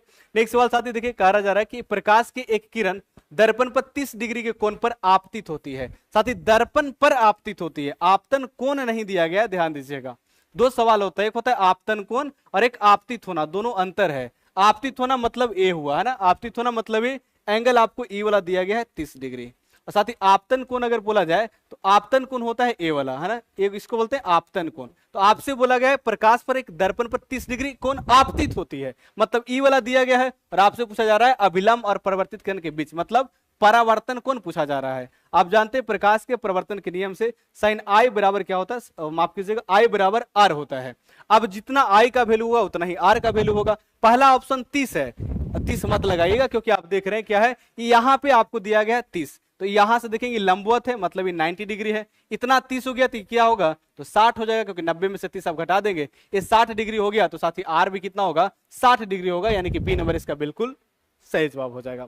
नेक्स्ट बात करें, कहा जा रहा है कि निम्नलिखित में से कौन सा सबसे कम घर्षण उत्पन्न करता है, फिसलन, रोलिंग या स्थैतिक घर्षण बल। तो साथ ही याद रखिएगा, सबसे अगर मैक्सिमम की बात किया जाएगा तो मैक्सिमम होता है स्थैतिक घर्षण बल, मैक्सिमम की अगर बात किया जाए क्या हो जाएगा, स्थैतिक घर्षण बल, और सबसे अगर निम्नतम की बात किया जाए साथ ही रोलिंग होता है, जिसको हम हिंदी में क्या बोलते हैं, लोटनिक घर्षण बल बोलते हैं, क्या बोलते हैं, साथ ही लोटनिक घर्षण बल बोलते हैं, इस बात को ध्यान रखिएगा। साथ ही इसका सही जवाब क्या हो जाएगा, इसका सही जवाब आपका हो जाएगा रोलिंग फ्रिक्शन फोर्स। आप सबसे एक बस रिक्वेस्ट है कि सेशन को लाइक जरूर कीजिएगा, अगर अभी तक आपने दोस्तों में शेयर नहीं किए तो एक बार जोरदार तरीका से शेयर कर दीजिए, ताकि आपका दोस्त भी इस सेशन से लाभान्वित हो जाए। कुछ मिनटों के बाद आपके सर केसरी सर, आप सबके प्रिय सर केसरी सर जुड़ेंगे बायोलॉजी का सवाल लेकर, और साथ ही साथ बेहतरीन तरीका से संपूर्ण विश्लेषण कराएंगे, और ईवीएस का भी जो सवाल है साथ में ही रहेगा, तो आप इस सेशन में अंतिम तक जरूर जुड़े रहिएगा। बस साथ ही कुछ समय है और फिजिक्स और केमिस्ट्री का सवाल जरा देख लेते हैं। ध्यान दीजिएगा, आपसे साथ ही सवाल पूछा गया कि अधिक ऊंचाई पर उबलते हुए पानी में सब्जियों पकने में अधिक समय लेती है, क्योंकि इसका मुख्य कारण क्या है। साथ ही आप अधिक ऊंचाई पर जाएंगे तो वहां पे वायुमंडलीय जो प्रेशर होता है, जिसे हम वायुमंडलीय दाब कहते हैं, यह वायुमंडलीय दाब क्या होता है, साथ ही कम जाता है। जब वहां पे कमेगा तो टेम्परेचर भी क्या हो जाता है, कम हो जाता है। यही कारण है कि ऊंचाई बढ़ने पर उबलते हुए पानी का तापक्रम घट जाता है, और साथ ही वहां पे पकाने पर समय ज्यादा लगता है, यानी कि बी नंबर इसका बिल्कुल सही जवाब हो जाएगा। कह रहा है कि माचिस के डिब्बे में रगड़ने वाली सतह पर मौजूद मुख्य रासायनिक घटक क्या होता है, क्या पोटेशियम क्लोरेट होता है, फास्फोरस होता है या ग्रेफाइट होता है। साथ ही माचिस के डब्बा जो होता है, इस पे आप देखते हैं, इस पे जैसे ही आप माचिस की तिली लगड़ते हैं तो फिर जलने लगता है, तो क्या होता है साथ ही उस पे लाल फास्फोरस होता है, क्या होता है, लाल फास्फोरस होता है, इस बात को याद रखिएगा। साथ ही इसका सही जवाब क्या हो जाएगा, इसका सही जवाब आपका बी, यानी कि फास्फोरस इसका सही जवाब हो जाएगा ना। तो कहा जा रहा है कि निम्नलिखित में से कौन सा एल्कोहल पेय के रूप में प्रयुक्त किया जाता है। पेय मतलब पीने योग्य में कौन सा अल्कोहल है जिसे हम उपयोग करते हैं। तो साथ ही याद रखिएगा, एक बुडको स्पिरिट पूछा जाता है। तो बुडको स्पिरिट के बारे में अगर पूछा जाएगा तो ये होता है मेथिल एल्कोहल। क्या होता है साथ ही? मेथिल एल्कोहल होता है। लेकिन आपसे पीने योग्य में पूछेगा तो साथ याद रखिएगा वो होता है आपको एथिल एल्कोहल। क्या होता है साथ? एथिल एल्कोहल होता है, इस बात को ध्यान रखिएगा। और एथिल एल्कोहल को साथ ही एथिल एल्कोहल नहीं लिखा गया है, C2H5OH आप जानते हैं इसका रासायनिक सूत्र होता है, और इसी को IUPAC नाम लिखा गया है। तो साथ ही एथेन से आप जानते हैं कि एथेन में क्या जोड़ देंगे तो ऑल जोड़ देंगे। साथ ही एथेन में जब ऑल जोड़ेंगे तो क्या बन जाएगा? एथेनॉल बन जाएगा। और इस तरह से हम IUPAC नाम लिखते हैं। साथ ही एथेन में क्या जोड़ेंगे? ऑल, तो एथेनॉल बन जाएगा। और साथ ही जो पीने योग्य एल्कोहल है वो क्या है? एथेनॉल है, इस बात को ध्यान रखेंगे। साथ ही कहा जा रहा है कि किसी ईंधन की दक्षता व्यक्त की जाती है किसके संदर्भ में? उसके घनत्व के, उसके उसमें मान में, उसकी मात्रा में, या उपरोक्त में से एक से अधिक, या फिर उपरोक्त में से कोई नहीं, आपको बताना है।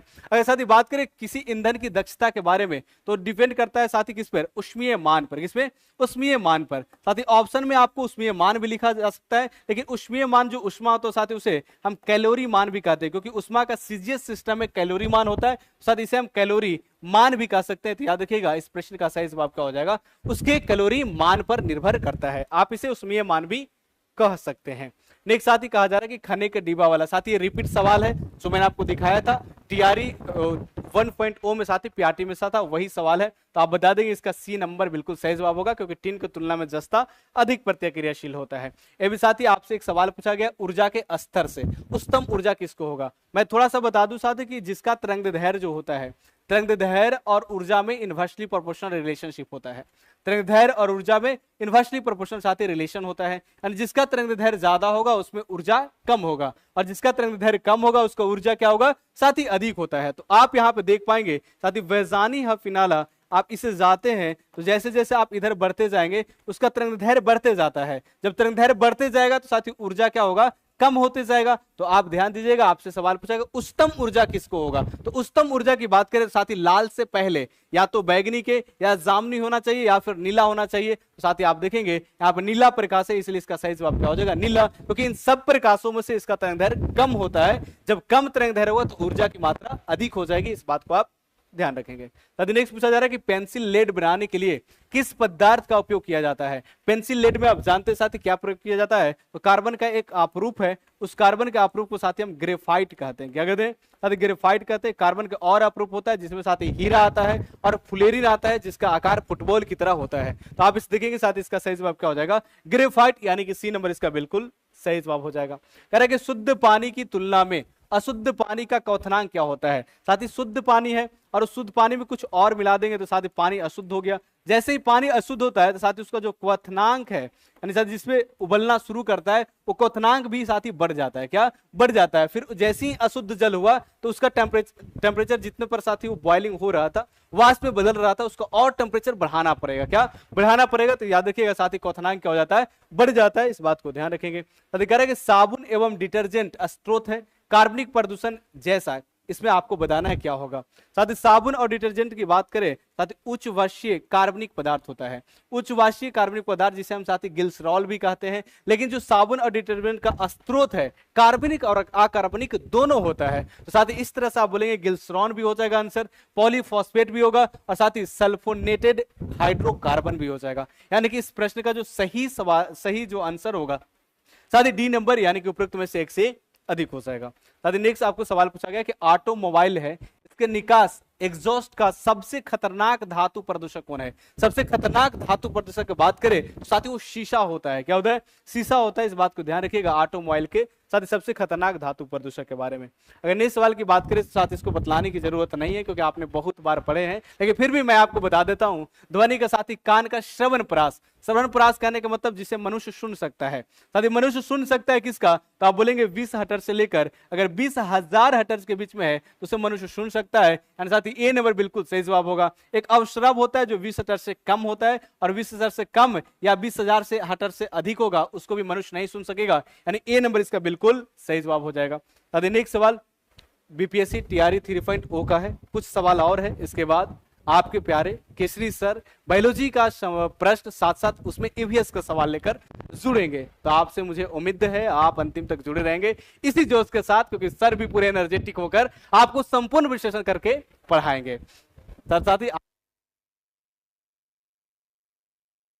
ही नेक्स्ट सवाल जो है, ध्वनि के मापन की इकाई कहा जाता है वोल्ट, एम्पियर, वाट। आप बोलेंगे ध्वनि का जो मापन है साथी उसे हम वोल्ट में नहीं मापते हैं, हम इसे डेसिबल में मापते हैं। क्या? डेसिबल में मापते हैं। बोलेंगे वोल्ट तो विभवांतर को वोल्ट में मापा जाता है, साथ ही विद्युत धारा को एम्पियर में मापा जाता है, और जो शक्ति होता है उस शक्ति को हम वाट में मापते हैं। तो साथ ही इस प्रश्न का सही जवाब हो जाएगा उपरोक्त में से कोई नहीं, क्योंकि हम डेसिबल में इसको मापते हैं। क्या? डेसिबल में मापते, इस बात को ध्यान रखिएगा। साथ ही नेक्स्ट सवाल पूछा गया है, भूकंप की तीव्रता का मापन किस मशीन द्वारा किया जाता है?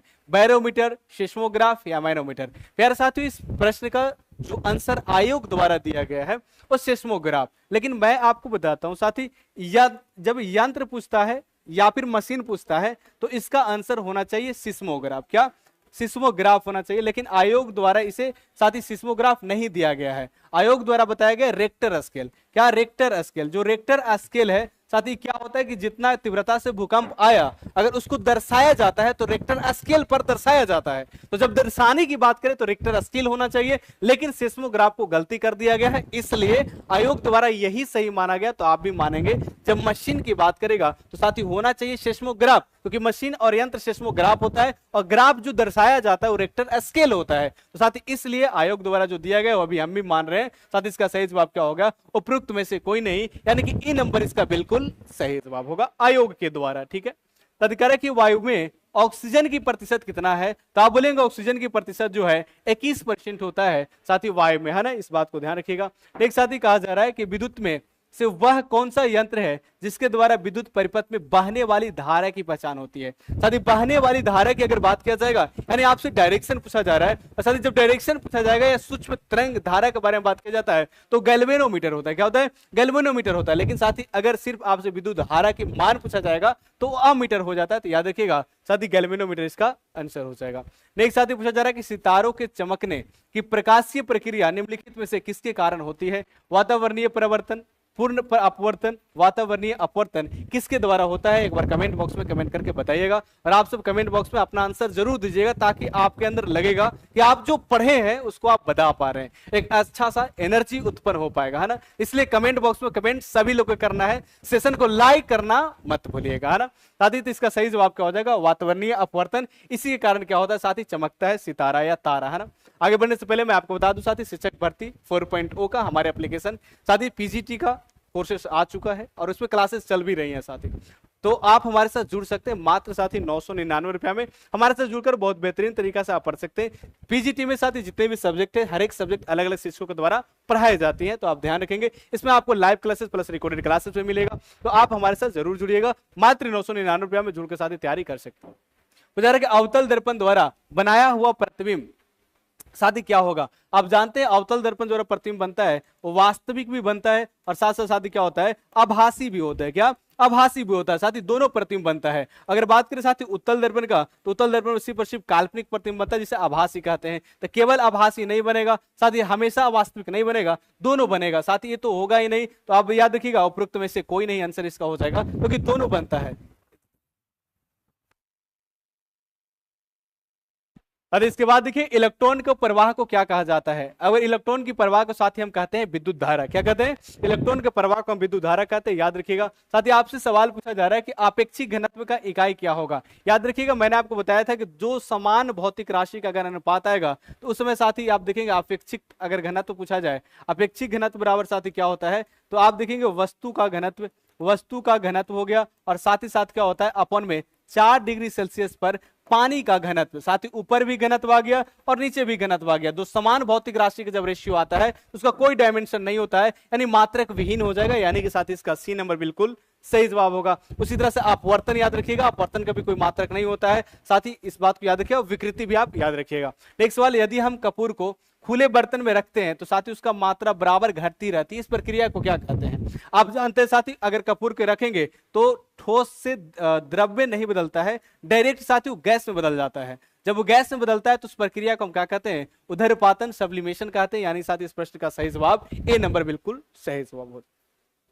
नेक्स्ट आपसे पूछा गया है, पोर्सिलिन मग में गर्म चाय पीना सुविधाजनक है स्टील के गिलास की तुलना में, ऐसा क्यों? साथ ही पोर्सिलिन कहने का मतलब चीनी मिट्टी का मग है, चीनी मिट्टी का जो मग होता है उसके बारे में बोला जा रहा है। साथ ही आप जानते हैं कि जो चीनी मिट्टी का मग होता है उष्मा रोधी होता है। क्या उष्मा रोधी कहने का मतलब उष्मा साथ ही इसमें नहीं जाएगा, आप कहेंगे उष्मा की कुचालक होता है। यही कारण है कि साथ ही उसमें आप चाय चुस्की के साथ पी पाते हैं, और जो स्टील वाला होता है जैसे उसमें चाय डालेंगे तो क्या होता है, उष्मा का सुचालक होता है, इसलिए कप चाय से ज्यादा गर्म हो जाता है। जब चुस्की लेने की कोशिश करते हैं तो साथ ही चाय से पहले आपका मुंह जर जाता है। इसलिए साथ ही क्या होता है कि यहाँ पे इसको कम और चीनी मिट्टी में साथ ही आसानी से आप पी पाते हैं, क्योंकि जो पोर्सिलिन है साथ ही क्या उष्मा का कुचालक जैसा व्यवहार करता है। यानी कि सी नंबर इसका बिल्कुल सही जवाब हो जाएगा। नेक्स्ट साथी, निम्नलिखित में से कौन सा एम्फोटेरिक अणुओं में शामिल है? साथ ही एम्फोटेरिक में जो अणुओं में शामिल होता है, अगर ऑक्साइड पूछता है, क्या पूछता है साथी आपसे, अगर ऑक्साइड पूछता तो आप जानते हैं ऑक्साइड जिसे हम साथी उभयधर्मी ऑक्साइड कहते हैं। अगर उभयधर्मी ऑक्साइड के बारे में अगर पूछता, साथी उभयधर्मी ऑक्साइड में क्या हो जाता है, याद रखिएगा Al2O3 या जिंक ऑक्साइड या लेड ऑक्साइड, ये ऑक्साइड में होता है। लेकिन साथ ही यहाँ पे अणुओं के बारे में पूछा गया है और अम्ल ऑप्शन दिया गया, तो एक ग्लेशिया करके अम्ल होता है साथी, उसमें इसके अंतर्गत आता है, जो कि इस ऑप्शन में नहीं है। तो आप कहेंगे साथी इसका सही जवाब क्या हो जाएगा, ई नंबर बिल्कुल सही जवाब हो जाएगा। नेक्स्ट साथी, लुईस की अभिधारणा के अनुसार आपसे बोला गया साथी किसके बर्ताव को व्याख्यात करती है? लुईस नामक साथी एक वैज्ञानिक थे जो बताए थे क्षार के बारे में, लेकिन अम्ल जो था उसमें प्रोटोनिक एसिड के बारे में नहीं बताए थे, याद रखिएगा। यानी उन्हें क्षार अम्ल के बारे में बताया था साथी, तो इसका सही जवाब क्या हो जाएगा, तो क्षार इसका बिल्कुल सही जवाब हो जाएगा। नेक्स्ट साथी, उदासीनीकरण प्रक्रिया का उत्क्रम क्या होता है? साथी उदासीनी प्रक्रिया में आप जानते हैं कि अम्ल क्षार के साथ अपक्रिया करता है और करने के बाद साथी जो निर्माण करता है उसे हम कहते हैं लवण और जल, उस प्रक्रिया को उदासीनीकरण प्रक्रिया कहते हैं। लेकिन जो उसमें कर्म बनता है साथी उसे क्या बोलते हैं, याद रखिएगा साथी, हाइड्रोलिसिस बोलते हैं। क्या बोलते हैं, हाइड्रोलिसिस, या फिर इसको जल विषाणु भी बोलते हैं। क्या बोलते हैं, जल विषुणता भी बोलते हैं साथी, हिंदी में क्या बोलते हैं, जल विषुणता बोलते हैं। इस बात को ध्यान रखिएगा। इसको इंग्लिश में लिखा गया साथी हाइड्रोलिसिस, इंग्लिश वर्ड है, इस बात को आप ध्यान रखिएगा। नेक्स्ट साथी, कहा जा रहा है कि कमरे के ताप पर द्रव स्थिति में रहने वाला धातु का नाम बताइए। साथी अगर धातु पूछेगा तो बिल्कुल सही पारा है, लेकिन अगर आपसे अधातु पूछ दे तो आप पारा मत लगाइएगा। अधातु में क्या होता है, ब्रोमीन होता है, इस बात को याद रखिएगा। यहां से हो सके धातु बोला पूछ लिया गया तो आपके एग्जाम में जब आप पीआरटी एग्जाम देने जाएंगे तो वहां पे अधातु पूछे तो अधातु के क्रम में क्या हो जाएगा, ब्रोमीन, लेकिन धातु पूछा गया है इसलिए इसका सही जवाब पारा हो जाएगा, इस बात को ध्यान रखिएगा। अधिकारक ऊर्जा का गैर पारंपरिक स्रोत क्या होगा? साथ ही एक परंपरागत स्रोत होता है, एक गैर परंपरागत स्रोत होता है। यहाँ पे गैर परंपरागत पूछा गया इसलिए क्या होगा, तो भूतापीय ऊर्जा होगा, यानी बी नंबर इसका बिल्कुल सही जवाब हो जाएगा। अधिकारक निम्नलिखित में से कौन सा द्वितीयक प्रदूषक है? मैंने आपको बताया था साथी कि प्राथमिक जो प्रदूषक होता है उसमें क्या आता है, CO2 और CO आता है, कार्बन डाइऑक्साइड और कार्बन मोनोऑक्साइड प्राथमिक में आता है। द्वितीयक में आपको क्या आता है साथी, ओजोन वाला आता है और PAN आता है। क्या PAN आता है, साथ ही साथ क्या आता है, हाइड्रोजन वाला भी आता है, HF, जिससे हाइड्रोजन साथी फ्लोराइड कहा जाता है। तो याद रखिएगा इसका सही जवाब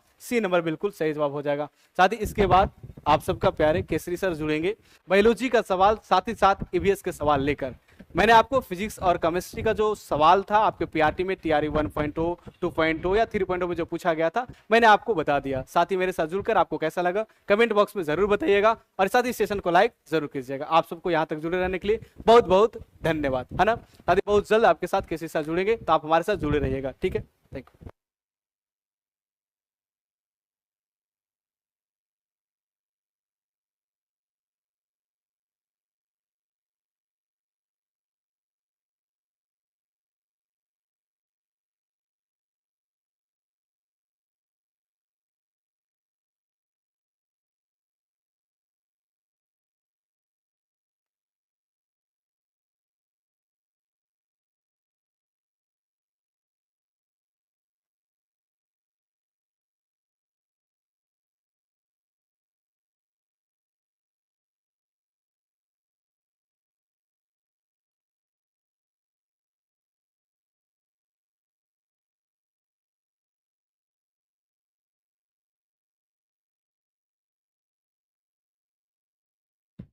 साथियों नमस्कार, मैं राकेश केसरी आप सभी को द ऑफिसर्स एकेडमी के इस यूट्यूब लाइव प्लेटफॉर्म पर फिर से स्वागत करते हैं अपने इस PYQ सेशन के अंतर्गत।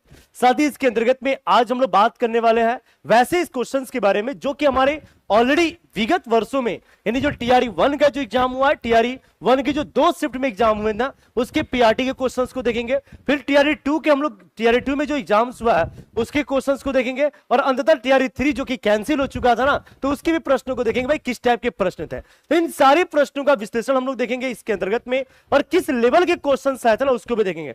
साथ ही याद रखना ये हमारा पीआरटी का सेशन है, इसके जस्ट बाद हम लोग जो है अगले दिन में 6 to 8 के कंप्लीट कराने वाले हैं, फिर 9, 10 के सारे पीवाईक्यू को कंप्लीट कराएंगे, ताकि आप लोग जानो कि कैसे किस प्रकार के क्वेश्चंस आपके एग्जाम्स में पूछे जाते हैं। तो साथ ही आज का हमारा जो टीआरई जो 1.0 है उसके हम लोग पीआरटी के बारे में बात करते हैं, यानी कि जो एग्जाम हुआ था उसके क्वेश्चंस के बारे में बात करते हैं। और हाँ, ये जो सेशन होगा वो बायो प्लस ईवीएस, मैं आप लोग के सामने बायो प्लस ईवीएस के प्रश्नों को कराने वाला हूं। तो देखते हैं आज का हमारा पहला क्वेश्चन क्या कहता है।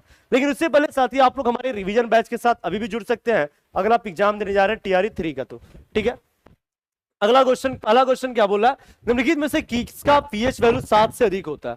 भाई 7 से अधिक पीएच वैल्यू के बारे में चर्चा करते हैं ना, कि 7 से अधिक, आपको पता है ना 7 से अधिक जो पीएच वैल्यू होती है उसकी प्रवृत्ति क्या होती है, उसकी प्रवृत्ति क्षारीय होता है, यानी वो जो एक प्रकार के अल्कलाइन नेचर का होता है। इस बात को ध्यान देना कि इसकी प्रवृत्ति क्या होती है, तो क्षारीय होती है।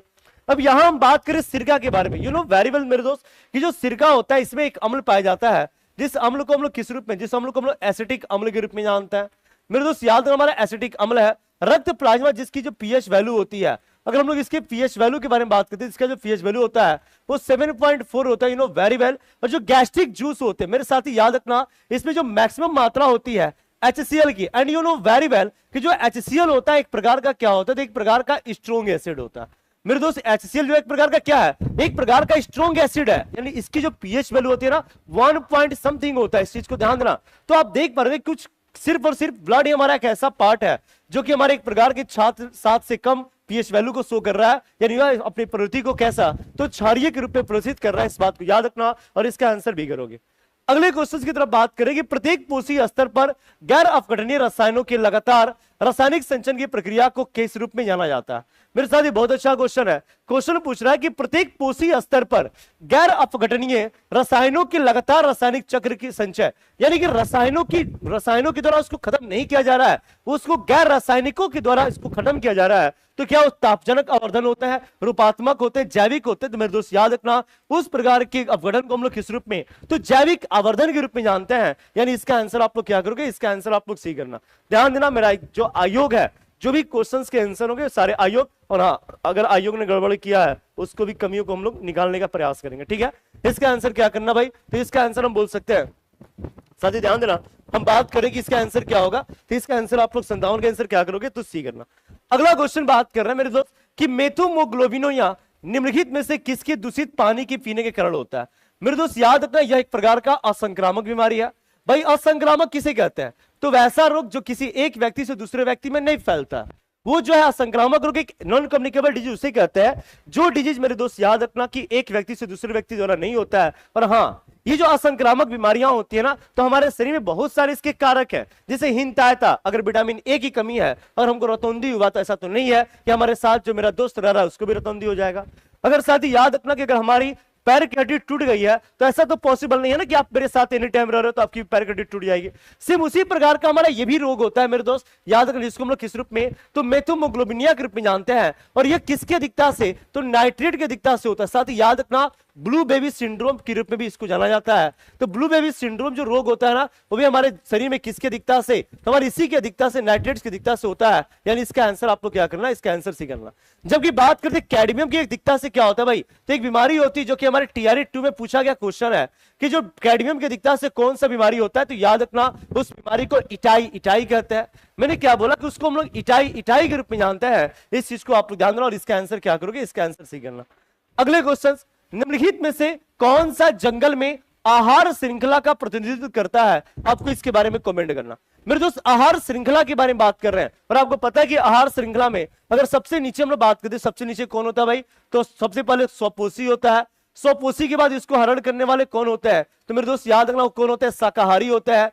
मेरे साथ ही याद रखना जब इसको और स्वपोषी को और शाकाहारी को हरण करने वाले कौन होते हैं भाई, तो मांसाहारी होते हैं। इस चीज को याद रखना। तो आप देख पा रहे होंगे कि स्वपोषी में हमारे कौन आएंगे, तो स्वपोषी में पादप आएगा। देखते हैं पादप में हमारे तीनों में दिया हुआ है। उसके बाद शाकाहारी के अंतर्गत में क्या, खरपतवार नहीं, खरपतवार नहीं, मेढक नहीं, साथ ही हिरन आएगा और हिरन को खाने वाले को शेर कहते हैं। यानी हमारा इसका आंसर क्या करोगे, इसका आंसर सी करना। मेरे दोस्त इस बात को याद रखना कि निम्नलिखित में से कौन जंगल में आहार श्रृंखला का प्रतिनिधित्व करता है, तो उसे हम लोग किस रूप में, तो पादप, हिरन और शेर के रूप में जानते हैं। यानी इसका आंसर क्या करोगे, इसका आंसर आप लोग सी करना।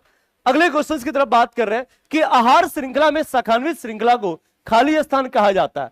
मेरे दोस्त जो शाखान्वित, जो ब्रांच होते हैं, जो ब्रांच होता है ना, जो ब्रांच के बारे में बात कर रहे हैं कि जो ब्रांच सीरीज होता है, उस ब्रांच सीरीज को हम लोग किस रूप में जानते हैं, आपको इसके बारे में कमेंट करना। क्या उसको हम लोग आहार जाल कहते हैं, आहार अस्तर कहते हैं, आहार तंत्र कहते हैं, इनमें से कुछ एक से अधिक कहते हैं या फिर इनमें से कुछ नहीं कहते हैं, आपको इसके बारे में कमेंट करना। क्वेश्चन क्या पूछ रहा है कि आहार श्रृंखला में जो शाखान्वित श्रृंखला होती है उसको हम लोग किस रूप में जानते हैं, यानी कि ब्रांच जो सीरीज होता है ना, उससे हम लोग किस रूप में जानते हैं। तो मेरे दोस्त याद रखना, हमेशा याद रखना, उस सीरीज को हम लोग किस रूप में, वो जो ब्रांच वाले सीरीज होते हैं उससे हम लोग आहार जाल के रूप में जानते हैं। यानी वो हमारा एक प्रकार का नेटवर्क होता है, इस बात को याद रखना। उसको हम लोग किस रूप में, तो उसको हम लोग एक यानी फुल नेटवर्क के रूप में इसको जाना जाता है। अगला क्वेश्चन है कि हरे पौधे सूर्य की प्रकाश की ऊर्जा का ग्रहण करते हैं और उसे खाद्य ऊर्जा में परिवर्तित करते हैं। मेरे दोस्त याद रखना, आपको पता है कि हरे पौधे क्या करते हैं, तो एक प्रक्रिया को करते हैं, जिस प्रक्रिया को हम लोग किस रूप में, जिस प्रक्रिया को हम लोग प्रकाश संश्लेषण के रूप में जानते हैं। मेरे दोस्त याद रखना, प्रकाश संश्लेषण के माध्यम से पौधे अपना भोजन क्या करते हैं, स्वयं बनाते हैं। पौधे अपना भोजन क्या करते हैं, स्वयं बनाते हैं। और साथ ही याद रखना है हमारा जो क्लोरोफिल होता है ना, ये क्लोरोफिल क्या करता है भाई, ये क्लोरोफिल क्या करता है, तो सूर्य के प्रकाश का अवशोषण करता है। मेरे दोस्त याद रखना, जो सूर्य प्रकाश का अगर अवशोषण के बारे में बात करते हैं कि सूर्य प्रकाश का अवशोषण किसके माध्यम से किया जाता है, तो याद रखना वो हमारे क्लोरोफिल होते हैं। मेरे साथ ही ध्यान देना, ये जो सूर्य के प्रकाश का जो अवशोषण किया जाता है इसका मात्र 1% ही क्या होता है, तो हमारे इस प्रकाश संश्लेषण की प्रक्रिया में प्रयोग किया जाता है। और वही क्वेश्चन पूछ रहा है। ध्यान देना कि सूर्य के प्रकाश की ऊर्जा का ग्रहण करते हैं और उस खाद्य ऊर्जा में परिवर्तित, उसे किसने, तो ये मात्र 1% खाद्य ऊर्जा में परिवर्तित किया जाता है, इस बात को ध्यान देना। और साथ ही साथ अगर हम बात करते हैं कि जो जल होता है, मेरे दोस्त याद रखना, जो जल का अवशोषण कौन करता है भाई, तो जल का अवशोषण जल करता है, मैं बार बार इसको बताया हूं। और इस जल की मात्र 1% ही, जल को बात करते हैं कि जल का भी मात्र 1% ही क्या किया जाता है, तो प्रयोग किया जाता है किसमें, तो साथ ही याद रखना हमारे इस फोटोसिंथेसिस की प्रक्रिया में प्रयोग किया जाता है, इस चीज को भी आप लोग याद रखना। तो इसका आंसर आप लोग ये करना, अगर आप जल पूछ देगा तो जल का भी कितना परसेंट, तो मात्र 1%। अगर जल की बातें पूछी तो क्या बताओगे, मात्र 1% वहां भी होगा। यानी इसका आंसर आप लोग क्या करना, इसका आंसर ही करेंगे। अगले क्वेश्चन की तरफ बात कर रहे हैं कि निम्नलिखित में से कौन सा जीव क्लोरोफिल की उपस्थिति में सूर्य के प्रकाश का उपयोग कर अकार्बनिक पदार्थों का कार्बनिक यौगिकों में परिवर्तन करता है। बहुत अच्छा क्वेश्चन। और हाँ, ये क्वेश्चन जो एनसीईआरटी एग्जाम्पलर में हुबहू क्वेश्चन दिए गए हैं और शायद मैंने आपको कराया भी है। मेरे दोस्त याद रखना, एनसीईआरटी एग्जाम्पलर के अंतर्गत में ये क्वेश्चंस जो है हुबहू है और इसको इस टाइप के क्वेश्चंस जो आपके एग्जाम से पूछे जा रहे हैं। क्वेश्चन क्या कह रहा है, अभी जस्ट मैंने इसके बारे में चर्चा किया। मेरे दोस्त याद रखना, निम्नलिखित में से कौन सी जीव क्लोरोफिल की उपस्थिति में सूर्य प्रकाश का उपयोग करते हैं और कुछ अकार्बनिक पदार्थों का कार्बनिक यौगिकों में बदलने का काम करता है। तो मेरे दोस्त याद रखना, उसे हम लोग किस रूप में, तो साथ ही उसे हम लोग किस रूप में, तो कुछ जीवाणु में हम बोल सकते हैं। कौन सा जीवाणु होता है भाई, तो साइनोबैक्टीरिया। मेरे दोस्त याद रखना, जो साइनोबैक्टीरिया होता है जिसको हम लोग किस रूप में, जिसको हम लोग ब्लू ग्रीन एल्गी कहते हैं, जिसको हम लोग क्या कहते हैं भाई, जिसको हम लोग ब्लू ग्रीन एल्गी कहते हैं। यू नो वेरी वेल, इसके पास ग्रीन जो है ना, ये किसके उपस्थिति के कारण, ये क्लोरोफिल के उपस्थिति के कारण इसका रंग ग्रीन होता है। भाई वही क्लोरोफिल है जो कि सूर्य के प्रकाश को एब्जॉर्ब करता है। भाई यहां भी प्रकाश संश्लेषण की प्रक्रिया संपन्न होगी। साथ ही साथ वे जीव जो इस प्रक्रिया को करते हैं उसे स्वपोषी भी कहते हैं। यानी दोनों को दोनों हमारा आंसर होगा। यानी इसका आंसर क्या करना, इसका आंसर आप लोग उपयुक्त में से एक से अधिक करेंगे। साथ ही इस बात को ध्यान रखो, इसका आंसर क्या करोगे, तो इसका आंसर आप लोग क्या करना भाई, इसका आंसर आप लोग डी करोगे। है कि नहीं, क्लियर है कि नहीं, तो ध्यान देना, इसका आंसर आप लोग क्या करोगे, इसका आंसर डी करना। मेरे दोस्त अगला क्वेश्चन है कि माता पिता से संतति में लक्षणों के पहुंचाने की प्रक्रिया को क्या कहा जाता है। जो माता पिता की जो लक्षण होते हैं, जो गुण होते हैं, मान ले कि उसका पप्पा जो है बहुत बदमाश है, भाई पप्पा उसका बहुत बदमाश है। अब वो क्या किया ना कि जो पुत्र उससे जन्म लिया वो भी जो है उससे भी 20 बदमाश हो गया। भाई ये जो लक्षण और गुण जो ट्रांसफर हुए ना, वो किसके द्वारा ट्रांसफर हुए, क्या उसको जीन के रूप में जानते हैं या फिर उसको उस प्रक्रिया को क्या कहते हैं, उस प्रक्रिया को क्या कहते हैं, क्या उसको जीन कहते हैं, अनुवांशिकता कहते हैं, रूपांतरण। तो मेरे दोस्त याद रखना, उस प्रक्रिया को हम लोग किस रूप में, उसको हम लोग जेनेटिक्स के रूप में जानते हैं। यानी हमारा एक जेनेटिक्स होता है, यानी हमारा एक प्रकार का क्या है, तो अनुवांशिकता होता है। साथ ही याद रखना, अगर हम बात करें जेनेटिक्स के पप्पा के बारे में बात करते हैं कि जो जेनेटिक्स के पिता है वो कौन है भाई, तो आपको पता है ना कि जी.जे. मेंडल, जी.जे. साथ ही याद रखना ग्रेगरी जोहान मेंडल के रूप में इसको जाना जाता है। जीजे बोलना, यानी कि जीजा बोल देना इसी में, ठीक है। तो ध्यान देना। तो साथ ही याद रखना, ये गुणों और लक्षणों को ट्रांसफर करना क्या कहलाता है, तो उसको जेनेटिक्स के रूप में जानते हैं। और जीन क्या होता है भाई, तो जीन के बारे में चर्चा करते हैं। ये डीएनए का एक भाग है, डीएनए का एक भाग होता है, डीएनए का एक छोटा भाग होता है, इस बात को याद रखना, जिसको हम लोग जीन के रूप में जानते हैं। मेरे दोस्त डीएनए क्या है, तो आपको पता है कि डीएनए जो है एक प्रकार के अनुवांशिक गुणों को, लक्षणों को ट्रांसफर करने वाला, हमारे शरीर के अंतर्गत पाया जाने वाला अनुवांशिक पदार्थ होता है, जेनेटिक मटेरियल होता है, इस बात को आपको याद रखना। अगले क्वेश्चन के बारे में बात कर रहे हैं, अंडाशय के द्वारा कौन सा कार्य किया जाता है। अब आप लोग इसका आंसर बताओ, क्योंकि मैंने बार बार, एक बार नहीं, दो बार नहीं, 1000 बार मैंने बताया है कि जो अंडाशय होता है वो महिलाओं के अंतर्गत में पाया जाने वाला उनका प्राथमिक जनन अंग होता है। मेरे साथी, अगर अंडाशय के बारे में बात करते हैं, ये क्या होते हैं, तो प्राइमरी, ये क्या होता है, प्राइमरी रिप्रोडक्टिव ऑर्गन के रूप में, रिप्रोडक्टिव, ये प्राइमरी रिप्रोडक्टिव ऑर्गन होता है, इस बात को आप याद रखना, जिसको हम लोग किस रूप में, तो साथी और कहां पाया जाता है, ये फीमेल में पाया जाता है।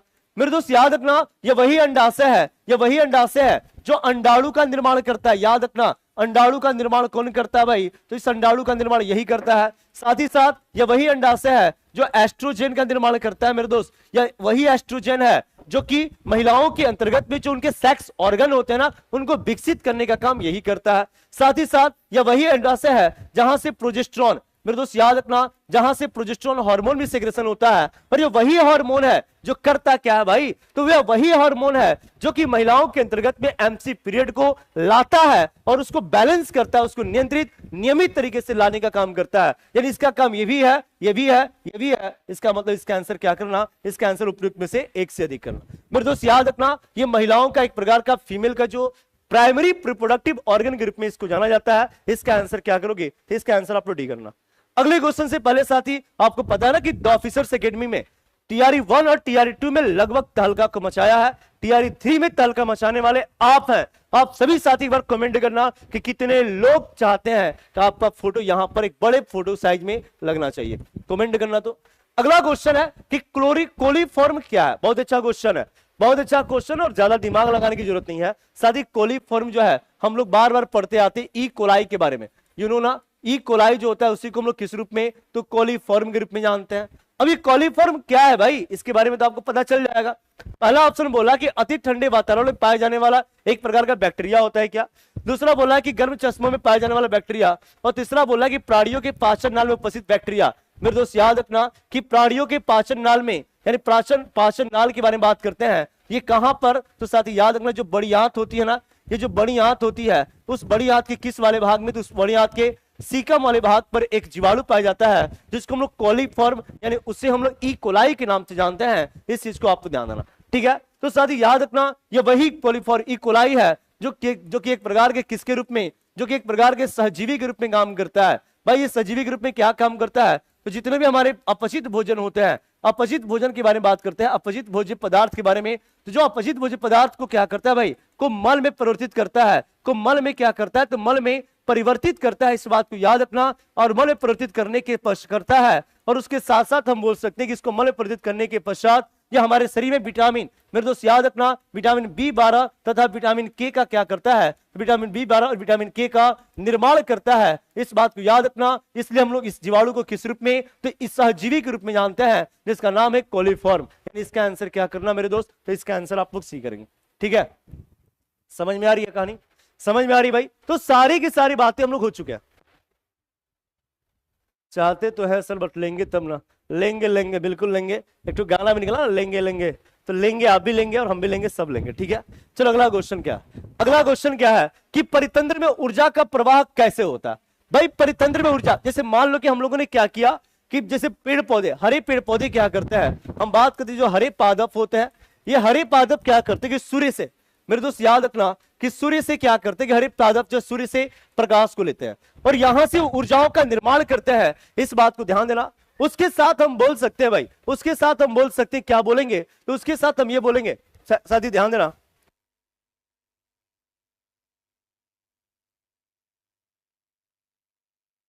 ठीक है। तो ध्यान देना, हरे पादप भोजन बनाते हैं और इस हरे पादप को खाने वाले जो पार्ट होते हैं उसको शाकाहारी के रूप में जानते हैं।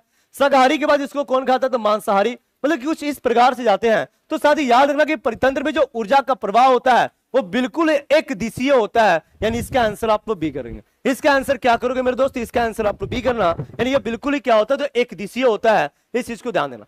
अगले क्वेश्चन की तरफ बात कर रहे हैं। अगला क्वेश्चन क्या कर रहा है कि निम्नलिखित में से कौन सा परितंत्र का संगठक होता है। निम्नलिखित में से कौन परितंत्र यानी इकोसिस्टम के बारे में बात कर रहे हैं कि कौन इसमें से जो है इकोसिस्टम का एक संगठक है, इसके बारे में आपको बात करना है। तो एक बार सभी लोग कमेंट करना भाई, एक बार सभी लोग कमेंट करना, निम्नलिखित में से कौन सा परितंत्र का यानी इकोसिस्टम का एक भाग है, आपको इसके बारे में कमेंट करना। क्या वो सूक्ष्मजीव है, पादप है, जंतु है। मेरे दोस्त अगर हम बात करते हैं इकोसिस्टम के बारे में, परितंत्र के बारे में, तो परितंत्र के बारे में अगर चर्चा करते हो तो ध्यान देना, ये एक ऐसी सिस्टम है, ये एक ऐसा तंत्र होता है जिसके आसपास, जो कि अपने आसपास पाए जाने वाले सभी जीव जंतु, या तो वो जो है अजीवीय हो या फिर जीवित हो, उन सभी की जो संग होती है, उन सबको मिलाकर इसका निर्माण होता है। इस बात को याद रखना, यानी हम बोल सकते हैं इसके आंसर क्या होंगे, तो सूक्ष्मजीव भी होगा, पादप भी होगा, जंतु होगा, यानी इसका आंसर क्या करना, उपयुक्त में से एक से अधिक करेंगे। क्या करोगे भाई, एक से अधिक करना, इस बात को याद रखना, और इसका आंसर क्या करना,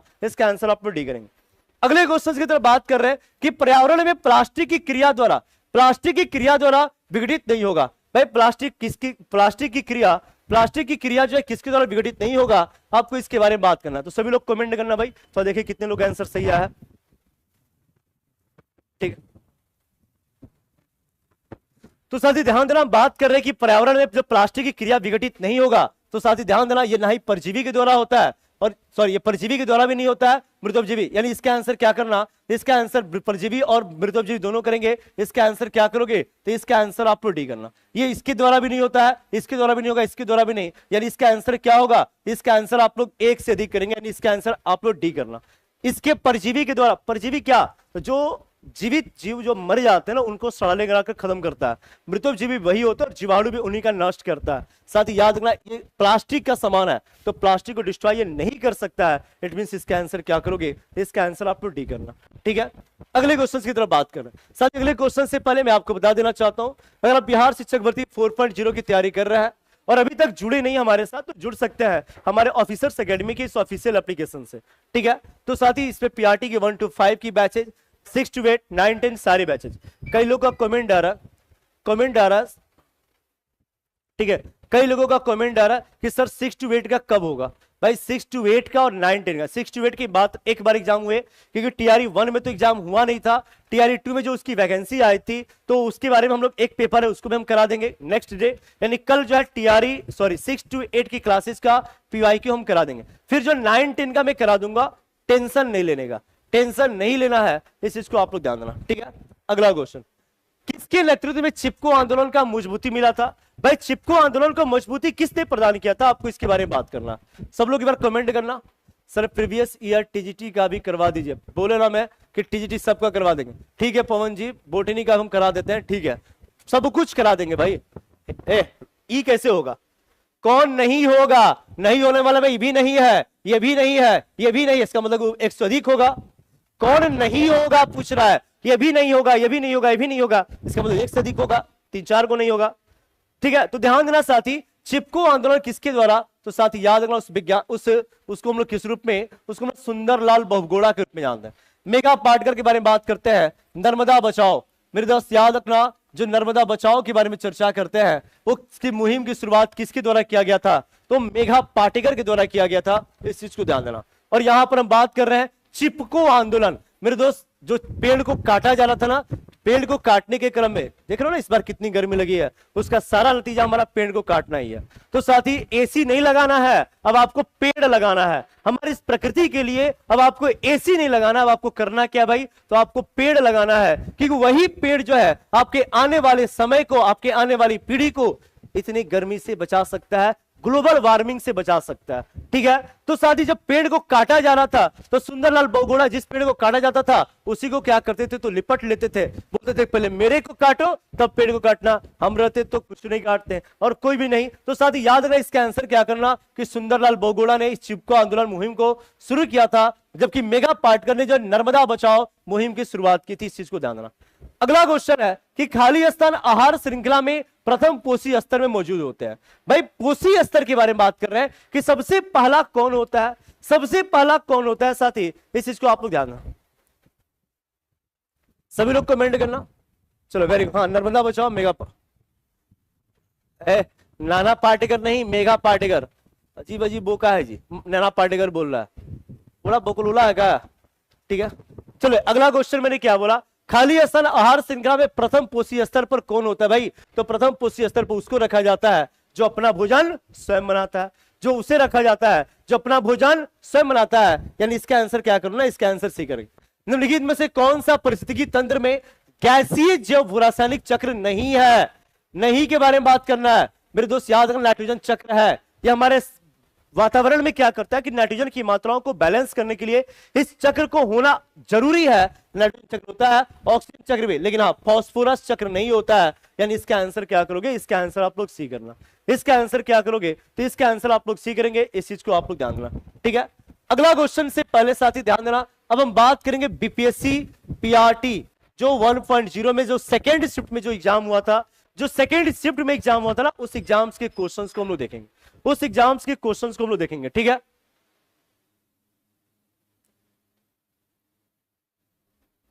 ठीक है, उसके एग्जाम्स के क्वेश्चंस को हम लोग देखेंगे, इस चीज को ध्यान देना। क्वेश्चन क्या कर रहा है, इटाई रोग किसके कारण होता है? अभी जस्ट मैंने बताया, और कई बार मैंने इसको पढ़ाया रखा है अपने पेड क्लास में। और हाँ, कुछ लोग का कमेंट डाला, सर पेड में कब पढ़ाइएगा? पढ़ाएंगे भाई, पढ़ाएंगे, बस टीआरई 3 का एग्जाम हो जाने दो, उसके बाद आप ही लोग के ऊपर टूट पड़ना है कि टीआरई 4 इस बार अपने हाथ में हो। साथ ही ध्यान देना, इटाई रोग की किसके कारण होता है? तो ये जो हमारे शरीर में जो कैडमियम, ये कैडमियम की अधिकता से क्या होता है भाई? इटाई, ये तोहा नहीं, लोहा है। लोहा की जब कमी हो जाएगी, जब लोहा की कमी होती है मेरे दोस्तों, याद रखना कि एक बीमारी होती है जिस बीमारी को हम लोग एनीमिया कहते हैं। उस बीमारी को क्या कहते हैं? एनीमिया।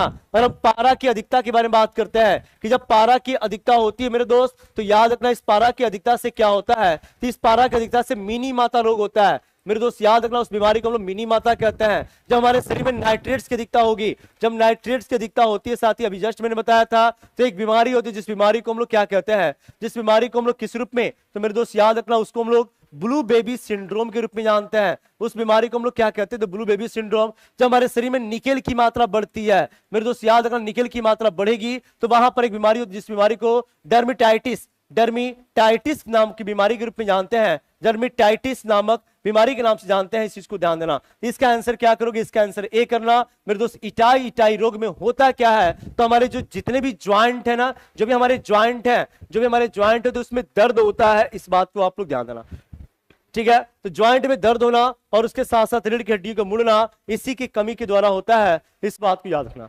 अगला क्वेश्चन बोल रहा है कि विटामिन B12 का रासायनिक नाम क्या है? मेरे दोस्त ये जो क्वेश्चन है ना, ये आपके टीआरई 1.0 के जो सेकेंड शिफ्ट है, उस सेकेंड शिफ्ट में ऐसे क्वेश्चंस आए थे। इस बात को ध्यान देना। विटामिन B12 मेरे दोस्त यह एक ऐसा विटामिन होता है जिसके अंतर्गत में कोबाल्ट पाया जाता है। यह एक ऐसा विटामिन है जिसके अगर निर्माण के बारे में बात करते हैं, इस विटामिन का निर्माण हमारे शरीर में होता है। मेरे दोस्त याद रखना, इस विटामिन का निर्माण हमारे शरीर में होता है, और शरीर में कहां होता है भाई? तो शरीर में बड़ी आंत में होता है। इस चीज को भी आप लोग याद रखना। और मेरे दोस्त याद रखना, विटामिन B12 को अंतर्गत में कोबाल्ट पाया जाता है और उसका जो रासायनिक नाम होता है उसको साइनोकोबालामिन के नाम से जानते हैं। उसे हम लोग किस रूप में? साइनोकोबालामिन कहते हैं। नियासिन के बारे में बात करते हैं तो साथ ही याद रखना विटामिन B3 का जो रासायनिक नाम होता है, मेरे साथ ही ध्यान देना, विटामिन B3 का जो रासायनिक नाम होता है उसको नियासिन कहते हैं। ये जो थायमिन है ना मेरे दोस्त, ये विटामिन B1, मेरे दोस्त याद रखना विटामिन B1 का जो रासायनिक नाम थायमिन होता है। अगर हम बात करते हैं B5 के बारे में, तो B5 का जो रासायनिक नाम होता है पेंटाथोनिक। मेरे दोस्त याद रखना पेंटाथोनिक एसिड के रूप में जाना जाता है। B6 के बारे में बात करते हैं, B6 को हम लोग किस रूप में? तो पैराडॉक्सिन के रूप में जानते हैं। मेरे दोस्त याद रखना पैराडॉक्सिन कहते हैं। B7 के बारे में बात करते हैं, B7 को हम लोग किस रूप में? तो B7 को हम लोग बायोटीन के रूप में जानते हैं। B9 के बारे में बात करें, B9 को हम लोग क्या कहते हैं भाई? तो B9 को हम लोग फॉलिक अम्ल कहते हैं, फॉलिक अम्ल के रूप में जानते हैं। उसके बाद बात करते हैं B12 तो हो चुका है। तो साथ ही याद रखना सारे के सारे B कॉम्प्लेक्स है। तो याद रखना सारे के सारे क्या है? तो B कॉम्प्लेक्स है। इस चीज को आप लोग ध्यान देना, ठीक है। तो इसका आंसर क्या करना है? इसका आंसर आप लोग B करेंगे।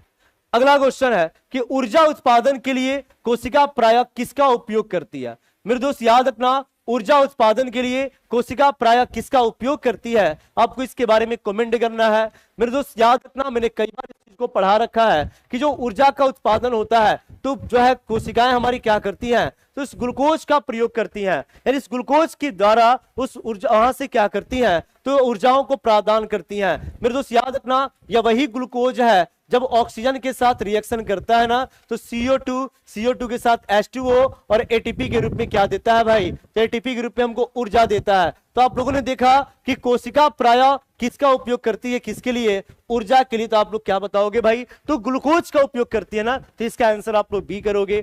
अगले क्वेश्चन की बारे में बात करते हैं कि पीयूष ग्रंथि का कार्य क्या है। मेरे दोस्त याद रखना, हम लोग बात करते हैं पीयूष ग्रंथि, जिस पीयूष ग्रंथि को हम लोग क्या कहते हैं भाई, इस पीयूषवा को हम लोग मास्टर ग्लैंड के रूप में जानते हैं। दिस पीयूष gland is also called as master gland. भाई मास्टर ग्लैंड क्यों कहते हैं, क्योंकि हमारे शरीर में जितने भी एंडोक्राइन ग्लैंड होती है ना, उन सारे एंडोक्राइन ग्लैंड का, ठीक है, उन सारे एंडोक्राइन ग्लैंड का क्या करता है, तो कंट्रोलिंग इसी के हाथ में होता है। So that this pituitary gland is also called as master gland of our body. इस चीज को आप लोग ध्यान देना। मेरे साथ ही याद रखना, ये करता क्या है, तो शरीर में चीनी और नमक के स्तर को, मेरे दोस्त याद रखना कि शरीर में चीनी और नमक के स्तर को पैदा करने के लिए जो कार्टिसोल, ये कार्टिसोल जो हार्मोन होता है, मेरे दोस्त याद रखना, कार्टिसोल जो कि हमारे किसका भाग होता है, तो साथ ही याद रखना जो कार्टिसोल होता है ना, वो हमारे एडिनल यानी अधिवृक्क ग्रंथि का जो बाह्य भाग होता है उसको कार्टिसोल के रूप में जानते हैं। और वहां से जो हार्मोन्स निकलते हैं वो हार्मोन हमारे शरीर में शुगर लेवल को और नमक लेवल को नियंत्रित करने का काम करता है। क्या, और कौन सा हार्मोन है भाई, तो इस शुगर लेवल को कंट्रोल करने के लिए ग्लूकोकार्टिकॉइड होते हैं, और जो नमक लेवल को कंट्रोल करने के लिए मिनरल कार्टिकॉइड होते हैं। इस चीज को आप लोग ध्यान देना। तो ये हमारे काम करता है, सभी अंगों में वृद्धि को प्रेरित करता है। जी हाँ बिल्कुल साथी, याद रखना ये काम तो यही करता है, क्योंकि यह जो है एसटीएच हार्मोन के साथ, जिसको हम लोग किस रूप में, जिसको हम लोग जीएच यानी ग्रोथ हार्मोन कहते हैं, उसमें वृद्धि करता है। पुरुषों में यौन अंगों को विकसित करता है। जी हाँ बिल्कुल, ये भी करने का काम, यानी इनको भी यौन अंगों को विकसित करने वाला जो हार्मोन है, उस हार्मोन को हम लोग टेस्टोस्टेरोन के रूप में जानते हैं। लेकिन ध्यान देना कि टेस्टोस्टेरोन जो हार्मोन है ना, वो हमारे किसके कंट्रोलिंग में, यानी वो एफएसएच जैसे हार्मोन के कंट्रोलिंग से होता है, और जो कार्टिसोल होता है वो एसिटीएच जैसे हार्मोन के कंट्रोलिंग के द्वारा होता है। यानी बोल सकते हैं ये तीनों काम का कंट्रोलिंग इसी के हाथ में। मेरे दोस्त कहने का मतलब क्या है, कहने का मतलब ये है ना कि ये शरीर, ये हमारे जो नमक लेवल को और चीनी लेवल को जो कंट्रोल करता है कार्टिसोल हार्मोन, लेकिन कार्टिसोल हार्मोन किसके द्वारा, तो एसिटीएच के द्वारा निकलता है। और यह एसिटीएच किसके द्वारा, तो पिट्यूटरी ग्लैंड के माध्यम से निकलता है। इसका मतलब कि पिट्यूटरी ग्लैंड के कंट्रोल में है वो। उसके बाद ये हमारा प्रोत्साहित करता है, जिससे एसटीएच और जीएच ये भी हमारे इसी से निकलता है। हमारे जो एफएसएच से क्या होते हैं, यौन अंगों को विकसित किया जाता है, तो भी जो है इसी के माध्यम से निकलता है। यानी इसका आंसर क्या करोगे, इसका आंसर आपको डी करना। तीनों काम करता है भाई, इस चीज को ध्यान देना।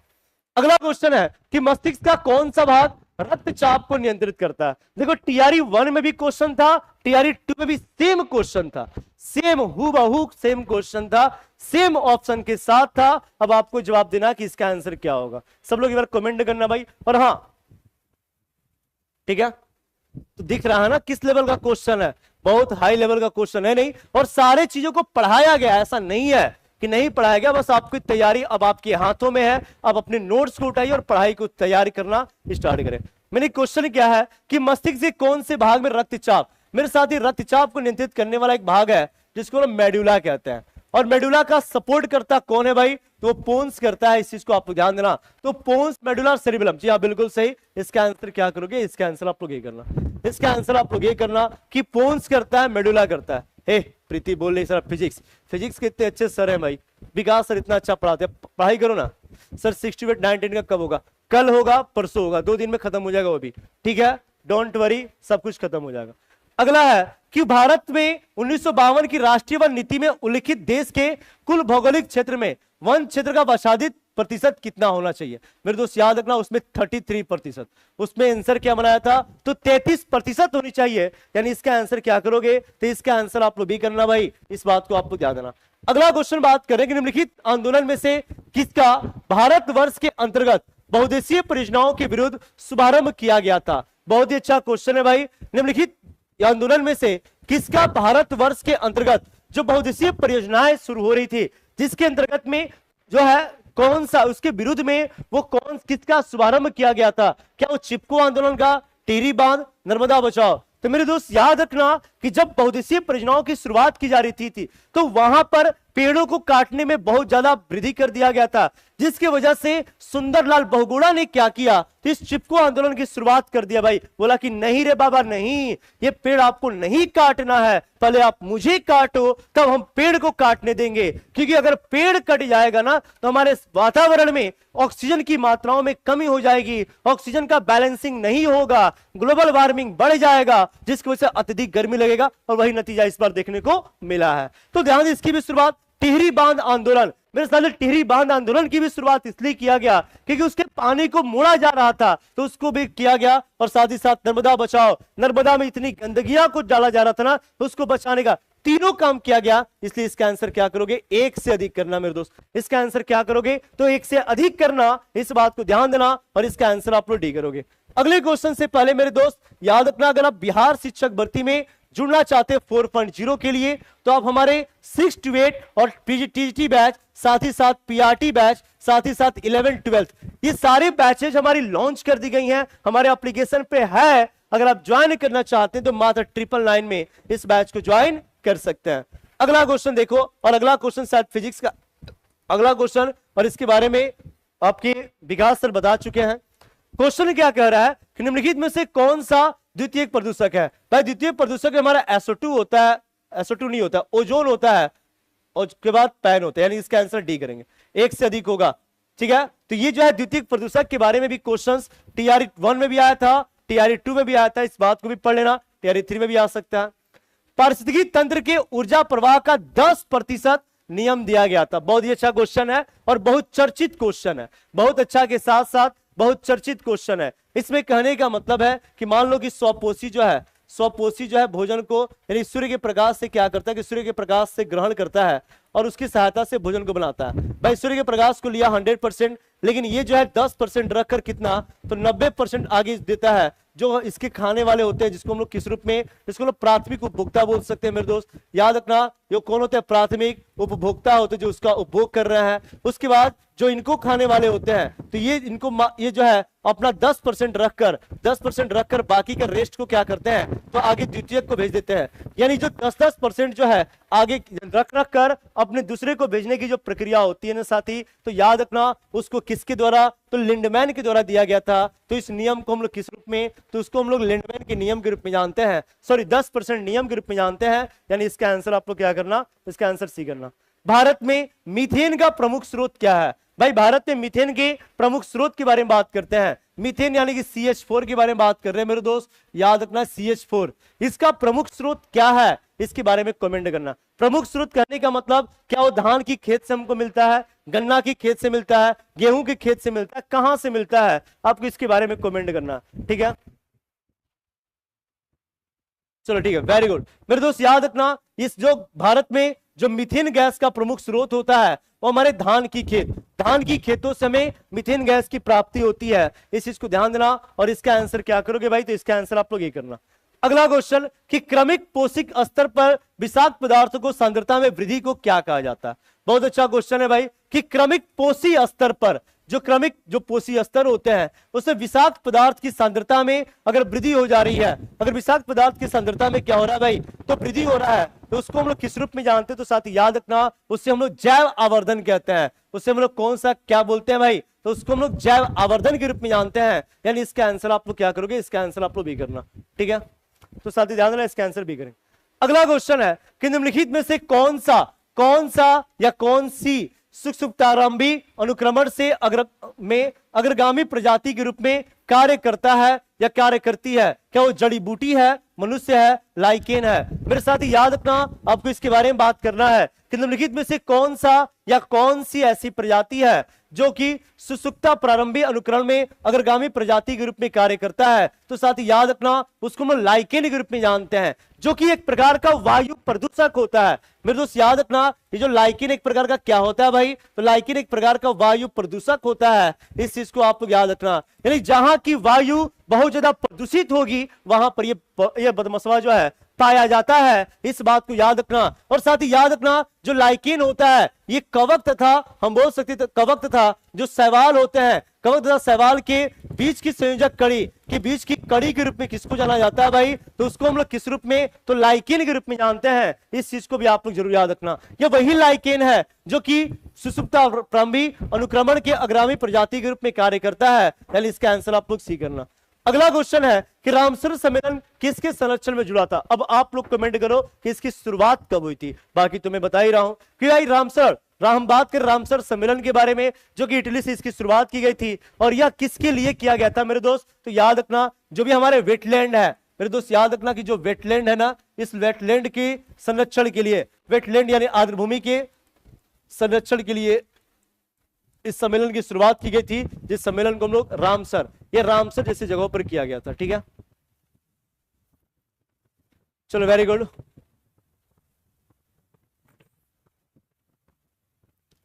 चलो ठीक है, 1971 वेरी गुड, थैंक यू।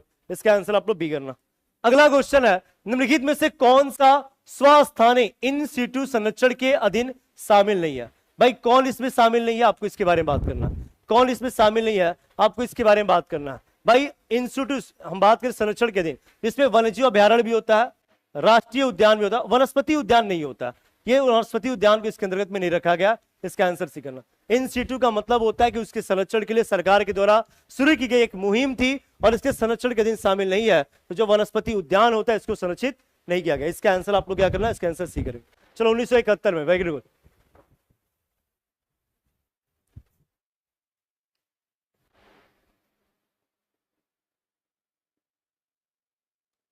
ठीक है, अगला क्वेश्चन क्या कर रहा है? पारिस्थितिकी तंत्र में वायु आकार का ऊर्जा प्रवाह मॉडल किसके द्वारा प्रस्तुत किया गया था? भाई पारिस्थितिकी तंत्र में वायु आकार का जो ऊर्जा प्रवाह जो मॉडल है ये किसके द्वारा प्रस्तुत किया गया था? आपको इसके बारे में कमेंट करना है। तो साथ ही याद रखना ये जो पारिस्थितिकी तंत्र में वायु आकार का जो ऊर्जा प्रवाह मॉडल है ये किसके द्वारा था? आदेम के द्वारा, सॉरी ओदम के द्वारा इसको प्रस्तुत किया गया था। इस चीज को ध्यान देना। यानी इसका आंसर क्या करोगे? इसका आंसर आप लोग ओदम करना।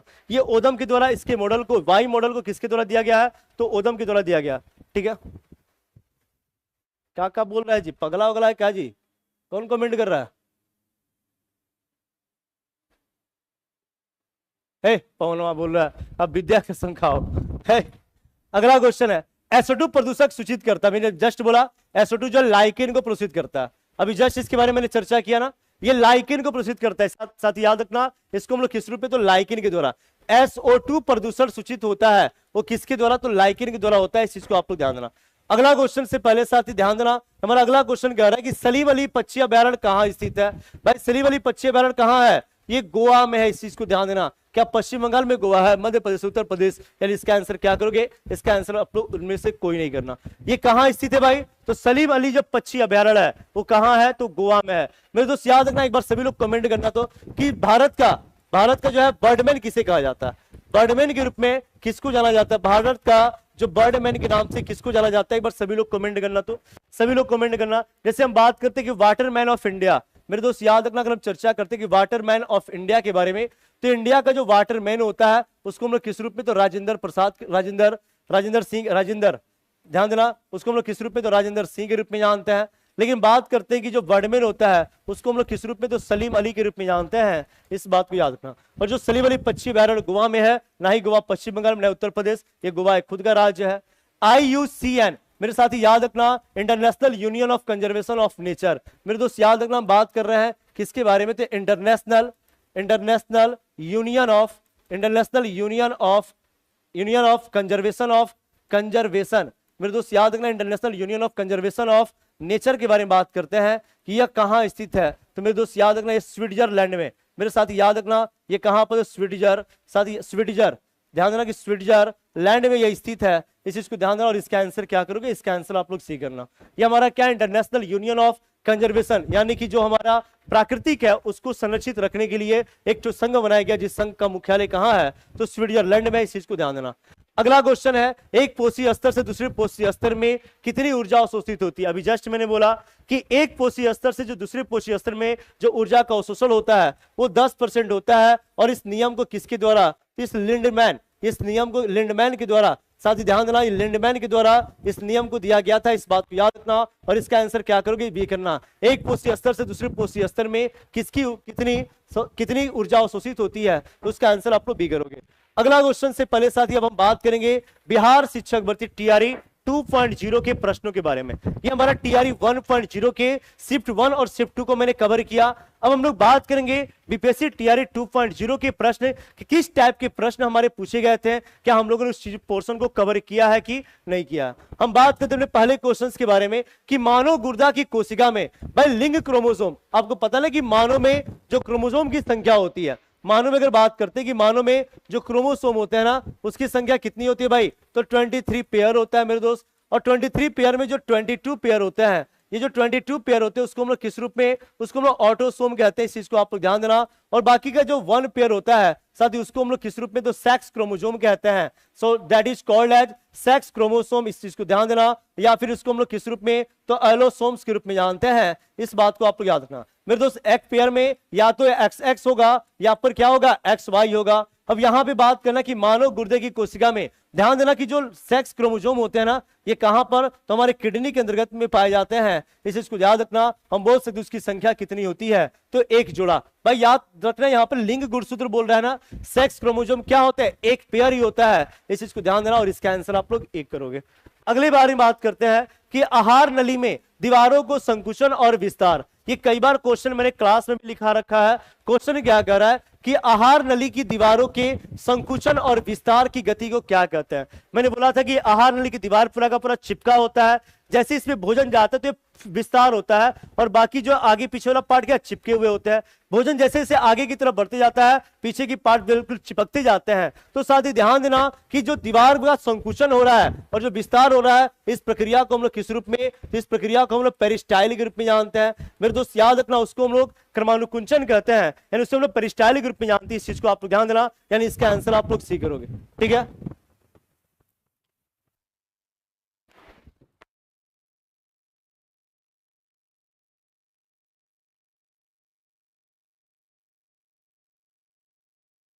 ठीक है, तो इसका आंसर आप लोग सी करो।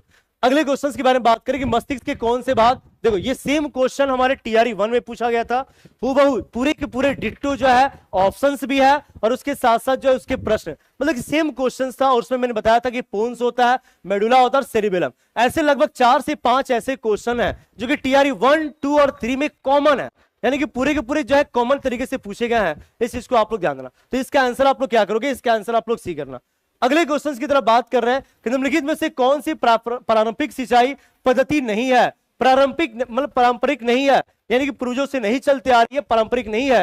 आपको इसके बारे में बात करना है, वो कौन सी सिंचाई नहीं है, क्या उसको हम लोग खंदक प्रणाली कहते हैं, चेन पंप या ड्रिप प्रणाली, किसके रूप में जानते हैं। तो इसके बारे में बात करें कि कौन सी इसमें पारंपरिक नहीं है मेरे साथी, हम लोग इसके बारे में बात करते हैं। तो साथी ध्यान देना टीआरई के क्वेश्चंस पे हम बात कर रहे हैं, क्वेश्चंस नंबर 54 के बारे में। तो ध्यान देना कौन सा इसमें नहीं है, इसमें हम लोग बात कर रहे हैं साथी किसके बारे में, तो ध्यान देना ये हमारी जो खंदक प्रणाली है वो इसके अंतर्गत में नहीं आती है। इसका आंसर क्या करोगे, इसका आंसर आप लोग ये करना।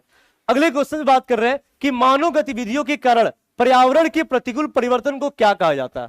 बहुत अच्छा क्वेश्चन है। मानव की जो गतिविधियां होती हैं उसके हम बात करें कि मानव की गतिविधियों के कारण पर्यावरण में जो प्रतिकूल परिवर्तन होते हैं उसको हम लोग किस रूप में जानते हैं। तो साथी अच्छा ठीक है, इसका आंसर आप लोग सी करोगे, सॉरी इसका आंसर गलती से जो ए हो गया, इसका आंसर ड्रिप सिंचाई करना।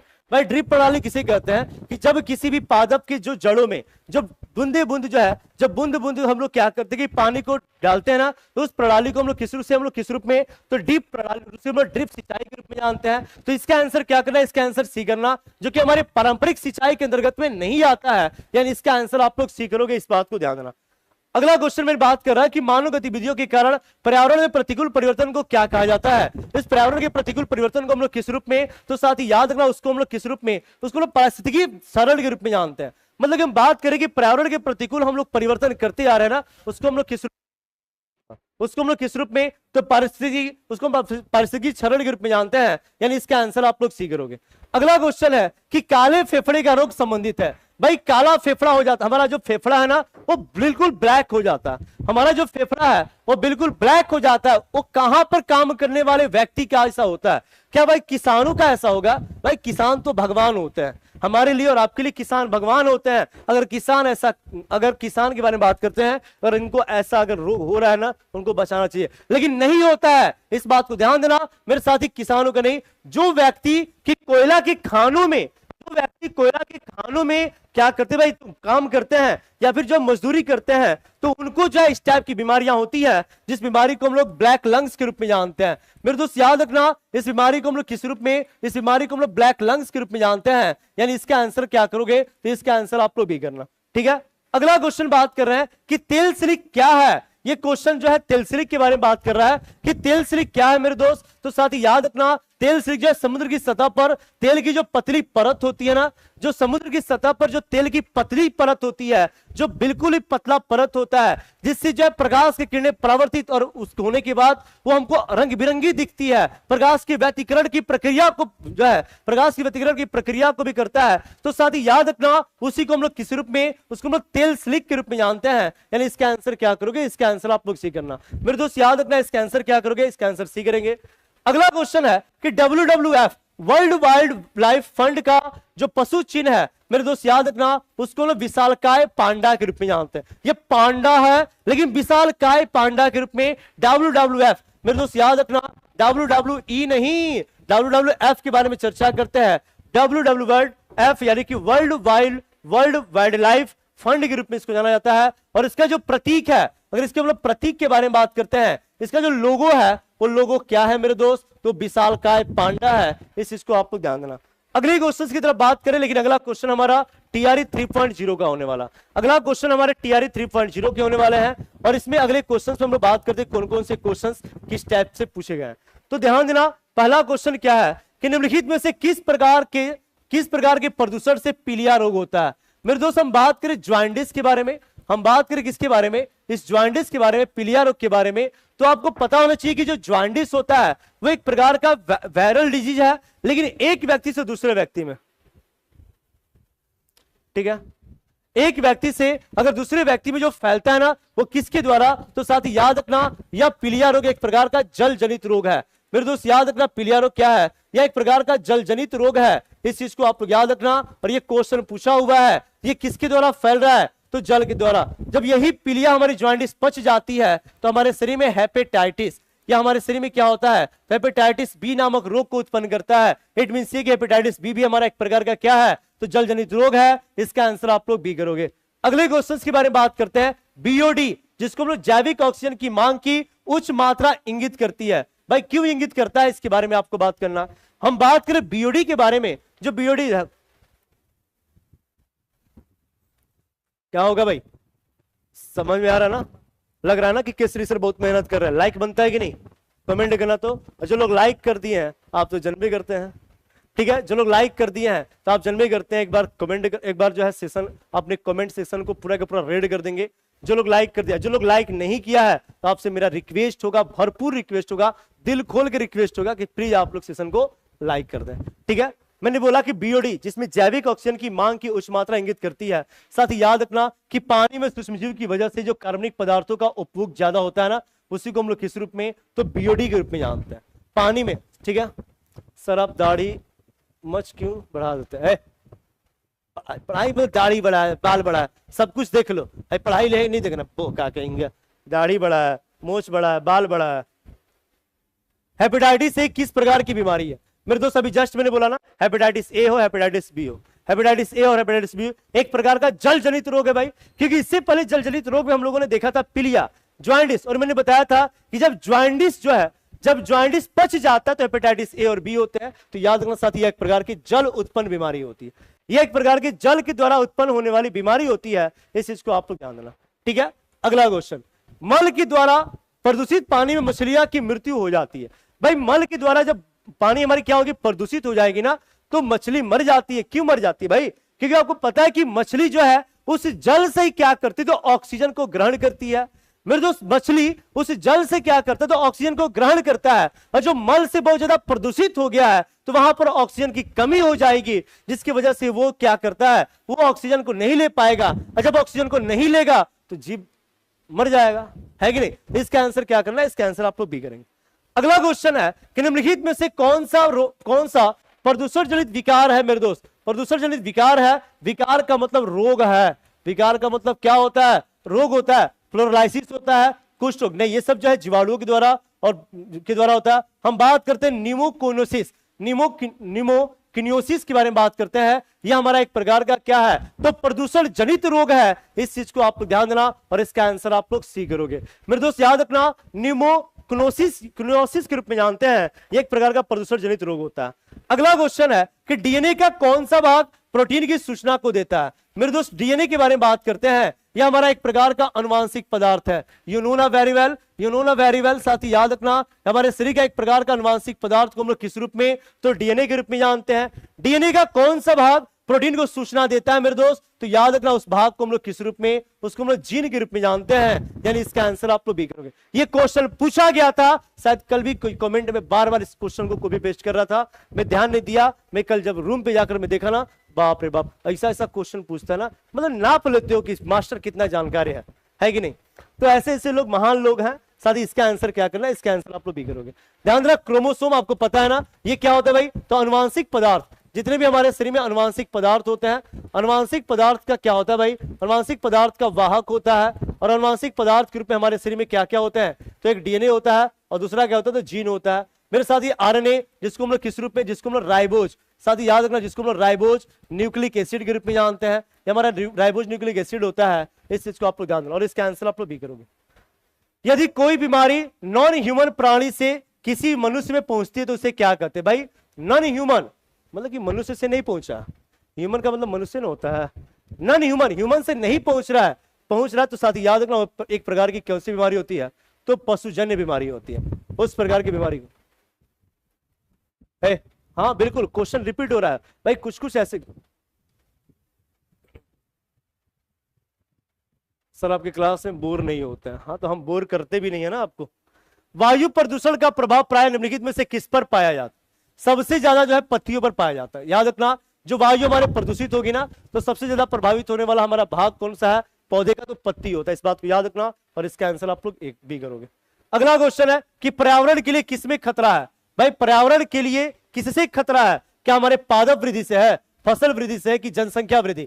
भाई जनसंख्या बढ़ते जा रहा है, जनसंख्या, तो ध्यान देना जनसंख्या को रोकना है। पता कि नहीं, अगर हमारी अब जनगणना की जो रिपोर्ट आएगी ना, उसमें भारत जो है विश्व का सबसे ज्यादा जनसंख्या वाला देश होने वाला, क्योंकि यहां पर हम दो, हमारे भारतीय क्रिकेट टीम, समझ रहे हो ना। तो साथ ही ध्यान देना, इसको रोकना होगा, इसको रोकना होगा। और याद है जब जनसंख्या वृद्धि होगी तो हम लोग क्या, मान लो कि हमारा 4 गो बेटा, भाई 4 जगह जमीन लेंगे, 4 जगह मकान बनाएंगे, जब जमीन होगा वहां पर पेड़ होगा तो उसको पेड़ को काट देंगे, तो पर्यावरण हमारा क्या होगा, खतरा पड़ेगा, पर्यावरण में हमारे खतरा होगी। इस चीज को ध्यान देना, इसका आंसर क्या करोगे, इसका आंसर आप लोग सी करना। अगला क्वेश्चन बोल रहे हैं ऊर्जा के गैर परंपरागत स्रोत क्या है। मेरे दोस्त आपको पता है कि ऊर्जा का जो गैर परंपरागत स्रोत होता है, परमाणु और बायोगैस परंपरागत है, लेकिन भूतापीय गैर परंपरागत है। इसका आंसर आप लोग भी करना।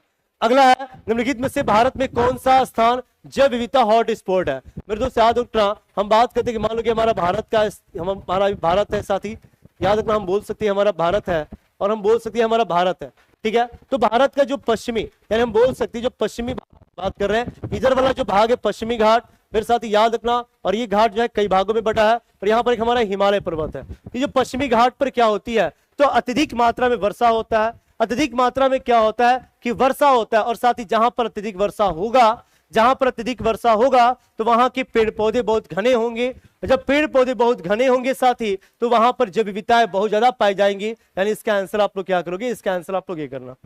अगले क्वेश्चन के बारे में बात कर रहे हैं कि पर्यावरण प्रदूषण ने जन्म दिया है। पर्यावरण प्रदूषण ने किसको जन्म दिया है, तो मेरे साथ ही याद रखना वो वैज्ञानिक नीतिवाद को, नीतिवाद दोनों को दिया है। यानी इसका आंसर आप लोग क्या करना, एक से अधिक करेंगे। इसका आंसर क्या करोगे, एक से अधिक करना। और इसी के साथ हमारा आज का सेशन यहीं पे लास्ट होता है। साथ ही ध्यान देना, मैंने कहने का मतलब है कि हम लोगों ने पीआरटी, जो पीआरटी में 1.0 हो, 2.0 हो और 3.0 हो, इनके जितने भी साइंस के प्रश्न थे, उस साइंस के प्रश्नों का संपूर्ण विश्लेषण मैं और हमारे साथी विकास सर के द्वारा आपको दिया गया, जिसमें मैं आपको बायो और ईवीएस के प्रश्नों को किया, और हमारे विकास सर जो है फिजिक्स और केमिस्ट्री के प्रश्नों को किया। साथ ही अब हम लोग बात करेंगे हमारे इसी तरह सभी फैकल्टी आपके साथ जुड़ेंगे और जितने भी PYQ है उन सारे PYQ करेंगे। और हाँ, नेक्स्ट डे में 6 to 8 को लेकर मैं आ रहा हूं अपने साइंस और मैथ के साथ, हमारे प्रवीण सर आएंगे। और उसके अलावे अगर हम बात करते हैं कि SST के बारे में हमारे अलग एक्सपर्ट आएंगे। उसके बाद हम बात करें 9-10 के भी सेशन को हम लोग कंप्लीट करेंगे अपने एक्सपर्ट यानी अपने PYQ के। तो साथ ही आज का सेशन हमारा यहीं तक रहा और उम्मीद करते हैं आप लोगों को सेशन अच्छा लगा होगा। तो अपने दोस्तों के पास सेशन को शेयर करना और हाँ, जुड़ना नहीं भूलेंगे। प्रतिदिन रात्रि 10 बजे मैं आप लोग के लिए लेकर आता हूं यूट्यूब चैनल पर अपने साइंस के महत्वपूर्ण प्रश्न, तो उसको भी ज्वाइन करेंगे। तो यहां तक जुड़ने के लिए आप सभी का बहुत बहुत धन्यवाद। फिर मिलेंगे अपने अगले एपिसोड में, तब तक के लिए जय Hind, love you and thank you so much.